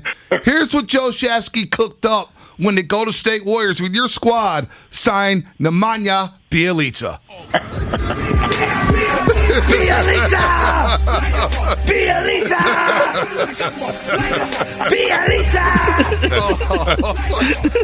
So, Bob Myers. I'm embarrassed. Look, we had Bob Myers on Thursday. We're like, Bob, you got to hear this song. You got to hear this. And he goes, oh, I've heard it. And he was like depressed when he said it. So we didn't play the rest of the lyrics for you because we don't want to ruin the song for you. But come on, man. You got to give my boy some credit here for that remix here. Belly. Hey, we call him Magic Belly. Magic Belly. We're calling him Belly. That joker was going coast to coast and laying it up off the glass or dropping dimes against the Lakers. He's a guy that I talked to him. I said, Belly, I didn't know you could do these things with the basketball. And he goes, well, Coach, look, they tell me to go to the corner and be a spot-up shooter. I'm better than that. He is better than that. He is better than that. This team is a lot better than a season ago. You guys are 3-0 before you head out to Oklahoma City, and then you come back home for 8 games. Can't Don't forget, tickets available for all the games coming up on the 8-game homestand. Go to Warriors.com. That's Warriors.com for tickets. This 8-game homestand is going to be lit, but you got business to take care of in Oklahoma City. Then you take on the Memphis Grizzlies in a nice little game. John Morant and company play well, but you guys are off to a hot start, sweeping the California Chiefs. Coach, good luck tomorrow night, and we always love talking to you here on the Morning Roast. Hey, appreciate y'all. Speaking of Too Short, I'll be at his concert. He's going to be at a concert. Everybody need to get tickets. Come support our own Too Short. When is the concert? It's going to be off the charts. I'll be there. When is it? When is that concert? I think November 11th, maybe at the Midway. Ooh, we might have to go to the town, Shasky. Yeah. We might have to go to the town. I kind of like that. I'm thinking me, you, Mike Brown, go get a burrito for, burritos with Bonte and Butcher. You love your burritos, right, Mike? I love my burritos, yes. Dude, we got to make this happen. Raymond Ritter, we got to lock this in. Don't forget, tickets coming up on the 8-game homestand. Go get tickets at Warriors.com. Coach, safe travels to Oklahoma City. Good luck. We check out the Thunder tomorrow night. Appreciate y'all. Y'all have a good one. You too. Coach Mike Brown. He just makes me smile when I hear him. You needed that in your life. I did. I've had a rough that in your morning. life. I woke up angry. You woke up angry. I chose You've violence. been angry, and you made me angry. And here's when you know it's going bad. Your quarterback stinks. Everyone's doubting your head coach. And then your wife texts you, power's out at the house. Good luck. Man. At least you're getting the text. I think I'm still in the doghouse in my household. Yeah? Been in the doghouse for like 2 weeks. Yeah, your boy I was in some trouble yesterday. Yeah. I slept all day. Yeah, she took a flight home yesterday, and she's like, I'll be at the airport at 7:45 at Oakland. She had to reroute herself to Oakland. I drove around in a circle. By the way, airports. You airports. Oh. What is with this airport? First off, you charging me through the roof for parking as I wait for someone to come in. And then nothing is worse than these meter-maid airport cops going around who in come around like, circles. you gotta move. It is dumping. I mean, it is like you gotta find a end cut. of the world rain, and you're supposed to just drive around in a circle, wasting gas, wasting fossil fuel forever, and your parking lot's completely full. It's a total joke. When I was driving for Uber back in the day, I found all the cuts where you could just hide away at certain airport spots and not get caught by the meter maids or cops or anything and just chill. Because when you keep driving around, you're wasting gas. Yeah, you look you're like a driving in stalker. circle. You still look like a psycho. And you're just like, oh, is this the time she's going to be there? Yep. Nope. Is this the time they're going to be there? What door are you going to be in front of? Right. No. Not bad at all. Let's get back into the Niners. You want to get back into the Niners? People are heated. Shasky, man. Heated speeches? Oh, very. You feel good now with Mike Brown, though, huh? I mean, I feel a little better. I mean, I feel great about the Warriors. About the Warriors. Feel great. I'm like that guy with 24 personalities on Netflix. There's like this doc out about this crazy guy who had 24 split personalities. I'm about 4 minutes in because I fell asleep during the middle of it. But I got about 24 different feelings this morning. I'm done with Jimmy Garoppolo. I'm just done. I don't want to see it anymore. I'm over it. I'm over it. As soon as Trey Lance is ready to play, just let him play. I'm done with Brunskill at guard. I'm done with Tart playing safety. Play all the young guys. Let's see what we have. Sell off every piece that you can that can get you anything back to fill up the cupboard. And let's just see what we have, so I can go into this offseason with a little extra money and a little more draft capital than what I started with this year, so I know exactly what I need this offseason. This is humongous. Right. They need to retool this battle. They got 30-plus free agents, Bonte, and this team's not making the playoffs. Read the room. Oklahoma City tomorrow night for the Warriors. Then they got an 8-game homestand. Again, go get tickets. Tickets available for all the games upcoming on this 8-game homestand at Warriors.com. They take on Memphis, OKC, Charlotte, New Orleans, Houston, Atlanta, Minnesota, and Chicago before going on the road for a 4-game road trip. Warriors could be 12-2 in a heartbeat, baby. This is setting up to be some season with the Golden State Warriors. We'll dive more into the Warriors tomorrow. People are rolling hot. Lines are lit right now when it comes to the San Francisco 49ers. Let's rat-a-tat-tat 'em. They lose their 4th straight game. They're 0-2 in the throwbacks. They lose on Sunday Night Football to the Colts. They don't deserve to wear those throwbacks. How sweet were those Colts uniforms, though? The all-whites? Come on, you know you like the horseshoe on the helmet. For a black dude, you are like the oldest white guy ever. Hey. I love these all-white Colts uniforms. With the blue stripes. Ooh. Are you John Curley or are you Bonte Hill this morning? Ooh, you got to slow down on Curly, bro. Hey, and you see the nameplates on the back, how they're all crooked and stuff like that? I love their numbers. The way they're font for their numbers, and the I'll give you nameplates, that. they're sick. Let's go to Robin in the city. It just hurt me seeing Buckner wearing 99. It did. It hurt me. It hurt One all of my of us. favorite Niners. Robin in the city. What's happening? Good morning, sweetie. Hey, good morning, you guys. First, I want to say that I love Mike Brown.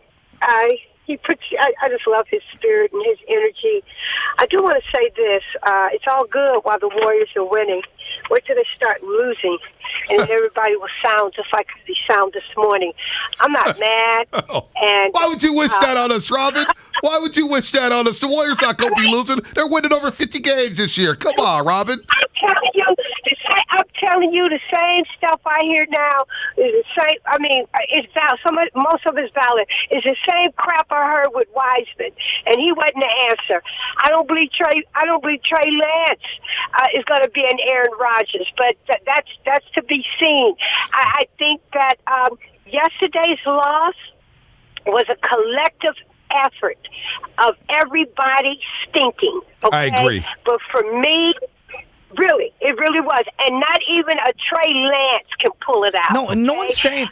Robin, let me... No, please don't interrupt me, Lance. Please don't, because you can talk most of the time, so I just want to get this... Robin, you call every single show, every single day. Hey, don't do that to Robin. I love Don't you. do that to I Robin. love you. Don't We do that get to the it. queen. Jimmy Garoppolo Robin, finish throws the call. ball up there and turns it over than anyone. Robin's right. No one's saying Trey's the blame is on savior. everybody. Yeah, the blame is on we everybody. agree. Let Robin finish. Let Robin finish. She's gone. She's gone? Oh, don't do that to Robin. Well, bye. Come No on. one is saying that Jimmy Garoppolo is the Can't sole do that reason to they're the losing. queen of the 95-7, Robin. I love Robin. She I know, but deserves this more thing, respect than that. Trey, no one's saying Trey Lance is a cure-all. What we're saying is that Jimmy Garoppolo, it's not working. It's just not working. It's not working anymore. The guy turns the ball over and does not put this team in a position to win. Does the morale around Jimmy Garoppolo feel good today? No, the morale around the team doesn't. The morale I around Jimmy agree. Garoppolo hasn't felt good with this fan base since Super Bowl 54. Well, that I let's agree just, with. Let's just put that to the He's side. 5-6 in 2020. He has more turnovers than touchdowns. The team does Exactly. not look good. They're So let's put that pedestrian to on the side. offense. Let's put that to the side. People haven't felt Jimmy Garoppolo for a year and a half. But you know what people aren't feeling today? Huh. And it's ratcheted up. The heat is ratcheted up. They're not feeling Kyle Shanahan. And they're not feeling this organization. All right? They're not feeling the organization. So it ain't just Jimmy. That's been done. Been done, been there, done that. This fan base gave up on Jimmy at the Super Bowl 54 because of an overthrow to Emmanuel Sanders. All right? That's been done. Now we're looking at Kyle Shanahan. Now we're looking at the personnel decisions. And when you look at the football field, the football team that's being fielded on the field, and you look at the personnel decisions, we look at Kyle Shanahan now. It's on him, Shasky. It is on him, and it starts from the top. It's so been don't honestly, don't just say the vibe is over. But no, it's not just Jimmy. Yeah, but Bonte, Bonte, no one is saying that Kyle Shanahan doesn't deserve criticism. We agree. There's a pie chart of culpability, which I always talk about. And Shanahan's got the biggest slice right now because he's at the top of the pyramid, right? There's no other way around it. He's the emperor of the 49er kingdom, if you will. But his biggest general and the guy who's going to be signal calling everything out there is the quarterback. And the one trump card that they have is the guy they traded hell and earth to go get in Trey Lance. I want to see the guy play. You really are mad today. He cannot go 2 full seasons and not play. You really are mad today. What is there to be happy about? Man, you went in on Robin. I didn't even mean trying that. to get a point. She makes a point on every show. I love Robin. Call every show. It's just, man, I love Robin. Gotta get you a hug. Can I get you a burrito after the show or something? But she's one of the main. Coffee? She's one of the main Jimmy apologists, and I'm just done with Jimmy. We're done. The Niner fan base is done watching Jimmy play quarterback. They've been done for a year and a half. He's still here. And rip it off. You know what? There's a segment of 49er fans like me saying, I'm done watching Shanahan coach this football team and try to be creative. Hey, those people are entitled to their opinion. You bring in Trey Lance to get to Arizona, and you run a college playbook. You run something straight out of Air Force and Navy. I didn't love that, but you know what? I'll make the argument for Kyle Shanahan. As bad as I did not like the game plan at all, they were in a game against a team that's 7-0, and they limited the possessions offensively for the Arizona Cardinals. So we can say all we want about, they got the guy hurt, so it stinks, but they were in that game. 408 coming in strong on the text line. This one's going to blow you away. Fun fact, Matt Nagy has a better coaching record than Kyle Shanahan. I can't argue it. Kareem and Vallejo, what's happening? You're on the roast. What's going on, fellas? Good morning, man. Top of the morning. Top of the morning. So, right now, man, it's not really a good feeling to be a Niner fan. I just want to say this. I think Shanahan is definitely, I don't want to say the hot seat, but it's getting warm, and I'm going to tell you why. So, last night we came out that first drive, went right down the field, a lot of misdirection. Their defense was over-pursuing, and we had them guys on the swivel, and then he gets away from that. And then when we went down the field in the second half, 3 plays, he get it to Deebo. Now we down 2. We obviously missed a 2-point conversion, and, the game ended up, getting away from us there. But it's just no flow to the play calling from Shanahan. And he's supposed to be this guru play caller from Atlanta. And, since he's been with the Niners, we got one a season. Yeah, we went to the Super Bowl. But, that defense, was stout that year. And I want to touch on that. Buckner ended up getting that sack last night to wrap us up. But I think we should have kept him and got rid of Armstead. They should have kept that core defense together because a lot of these games that we're losing because we have no offensive flow and consistency, that defense was stout enough to keep us in ball games. So I'm not liking the direction that this team is going. Right. I say, play Lance next week against Chicago. Obviously, Garoppolo is not going to be able to, probably finish. Kareem, thanks for the phone call. I don't know about playing Trey Lance against Chicago. I don't know. But here's an interesting So you'll quote. play him against Arizona, but you won't play him against Chicago? I play him against Jacksonville. I'll sit him out for 2 more weeks. I want that knee 100%. 100%. That I'll listen to. If it's an injury thing, I We're agree. here now. They're playing week 1, or you wait until you play a team like Jacksonville. I'm with you. All right? I'm with you. Darius Leonard, star linebacker for the Colts, said yesterday they did a great job, the 49ers, with the misdirection, especially on the first drive. Misdirection runs and put us in bad positions to make plays. I was glad they kind of went away from that. Why does Shanahan mix it up? Why does he go away from things? I don't know. It doesn't look creative after the first drive. Bonte, they had 2 good drives. One, they threw like 4 passes in the second half. Boom, boom, boom, boom, boom, right down the field. The first drive was almost perfect. Elijah Mitchell, I think, got 8 carries on the first drive. Yeah. They go right down the field. They're running this boot action that you didn't see the week prior with Trey Lance. I have no idea what's going on with Kyle Shanahan. I have no idea. Let's go to Dave real quick in Fresno, then we'll get to Antonio to end us up. Dave, you got about 30 seconds here before we get to the crosstalk. What's happening? Yeah, just real quick, guys. I have no sympathy for all you guys coming aboard the Jimmy Hate train. I've been calling 95.7 for the last 2 years, whether it be D. Bruce, y'all, Steiny. Every time I get out the phone, y'all point to the record. Yeah, you can win with Jimmy. Now I'm hearing all I've been saying for all this time. Yesterday he looked like a guy who can't hide behind this 28-10 as a record starter. Yesterday he looked like a guy who knew his time is over. Wow. And my time is over. That's all I got. Thanks for the call, Dave. Real quick, Antonio, in this bad boy with the bang. Antonio, you got about 30 seconds. Welcome to the roast. Oh, man, I hate to freaking losing those uniforms on prime time, man. Man, I hate the play calling. And after we hit that 56-yard field goal, man, I thought we're destined to win this game. We got this. That was like a Janikowski kick. And, man, I'm just feeling so bad right now because I had to watch it with my 2 Raider fan brothers, and they're all giving me grief about Solomon Thomas. Oh, Solomon Thomas, he's making plays for us. He's making more plays than Arden Key. I had to hear that, man. Yeah. Oh, my God. You guys don't know what it's like to really watch with a Raider fan. Well, you guys probably do, but damn, I just hate losing. Shanahan, you got to start calling better plays. Now, be more aggressive. Throw deep. Brandon Aiyuk has Megatron-like wingspan. Throw it. I agree. Antonio, thanks for the call. That's how we'll end the phone call today. Very explosive morning on the morning roast. I was feeling good coming in. Niner fans, man, it's all doom and gloom. It's a bomb cyclone of commentary and emotion is what it is after a game like that. I mean, Warriors go 3-0 yesterday, beat the Kings. And the Dodgers got knocked out. The Dodgers got knocked out. The Sharkies are 4-1. That's incredible. Dusty's going to the World Series. And Wash. Yeah, and Dusty and Wash. One of them's going to win. There's a lot to be happy about on a gloomy day. No, there's not. Well, not with the 49ers. So where do you guys in? By the way, you are listening to 95.7 The Game, KGMZ, FM and AC1 San Francisco, and Odyssey station. Brought to you by DuckDuckGo. Privacy simplified. As we say good morning to Mark Willard and Dan Dibley. 9 o'clock hour coming up. Brought to you by Timeless Coffee. How you guys feeling? Let's just start with the Niners because my man over here has been hot since 6:08. Joe, you look done, brother. You're done. I'm done watching the same thing I've seen for the last 16 years at quarterback. Well, check down, so 3rd and 18. Here's a 6-yard pass, break 18 tackles. So are they. That's why they did what they did. Exactly. So rip the Band-Aid off. Let's do this. I'm looking at this team. They've got 35 free agents potentially this offseason. How many are good? 30. That's my point here. They've got a couple of guys that are pillars of the team. George Kittle, Fred Warner, Bosa. We all agree there. It's the development time is now. Diomino Lenore needs to play. I need to see Hufanga. I want to see Banks. Let's see what they have this year so that I can truly assess what I need this offseason in terms of spending money in free agency. And my God, can you find a cornerback that doesn't bear hug a wide receiver down the field 30 yards? They lead the league in defensive pass interferences. That was kind of annoying. Yeah, that was an annoying watch.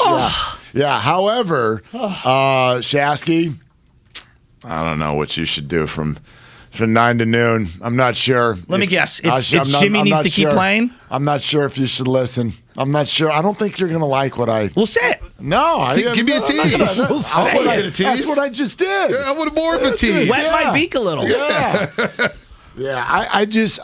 It's not time for Trey? That's where you're going? It's not that simple. Everything that you guys have been listening to over the phones for the last 3 hours is true. It's all true. right? It's not that it's not true, but it's also true that you don't take moments like this or even moments like the month of October and immediately move to 2022. You don't do that. See, I don't think you're doing that right now. This is a guy in 2020 and 2021. Jimmy Garoppolo. Development time. No, he has more turnovers than touchdowns. He's a loser right now. That's what the guy is. The team is not offensively gifted. He is holding them back. And what you see around the league, whether it's Herbert, whether it's Lamar Jackson, whether it's Joe Burrow, you take your lumps with your young quarterback. Trey Lance, is not going to get any rapport with Deebo, Kittle, and Aiyuk on the practice squad. He's not going to do it running scout team. He needs live bullet training. Everything that you just said, just like all of the callers, is true. But it doesn't mean that we start talking about 2022. I'm with you there. Which is exactly what the snap reaction is going to be in moments like this. I remember in the middle of the Giants playoff series against the Dodgers.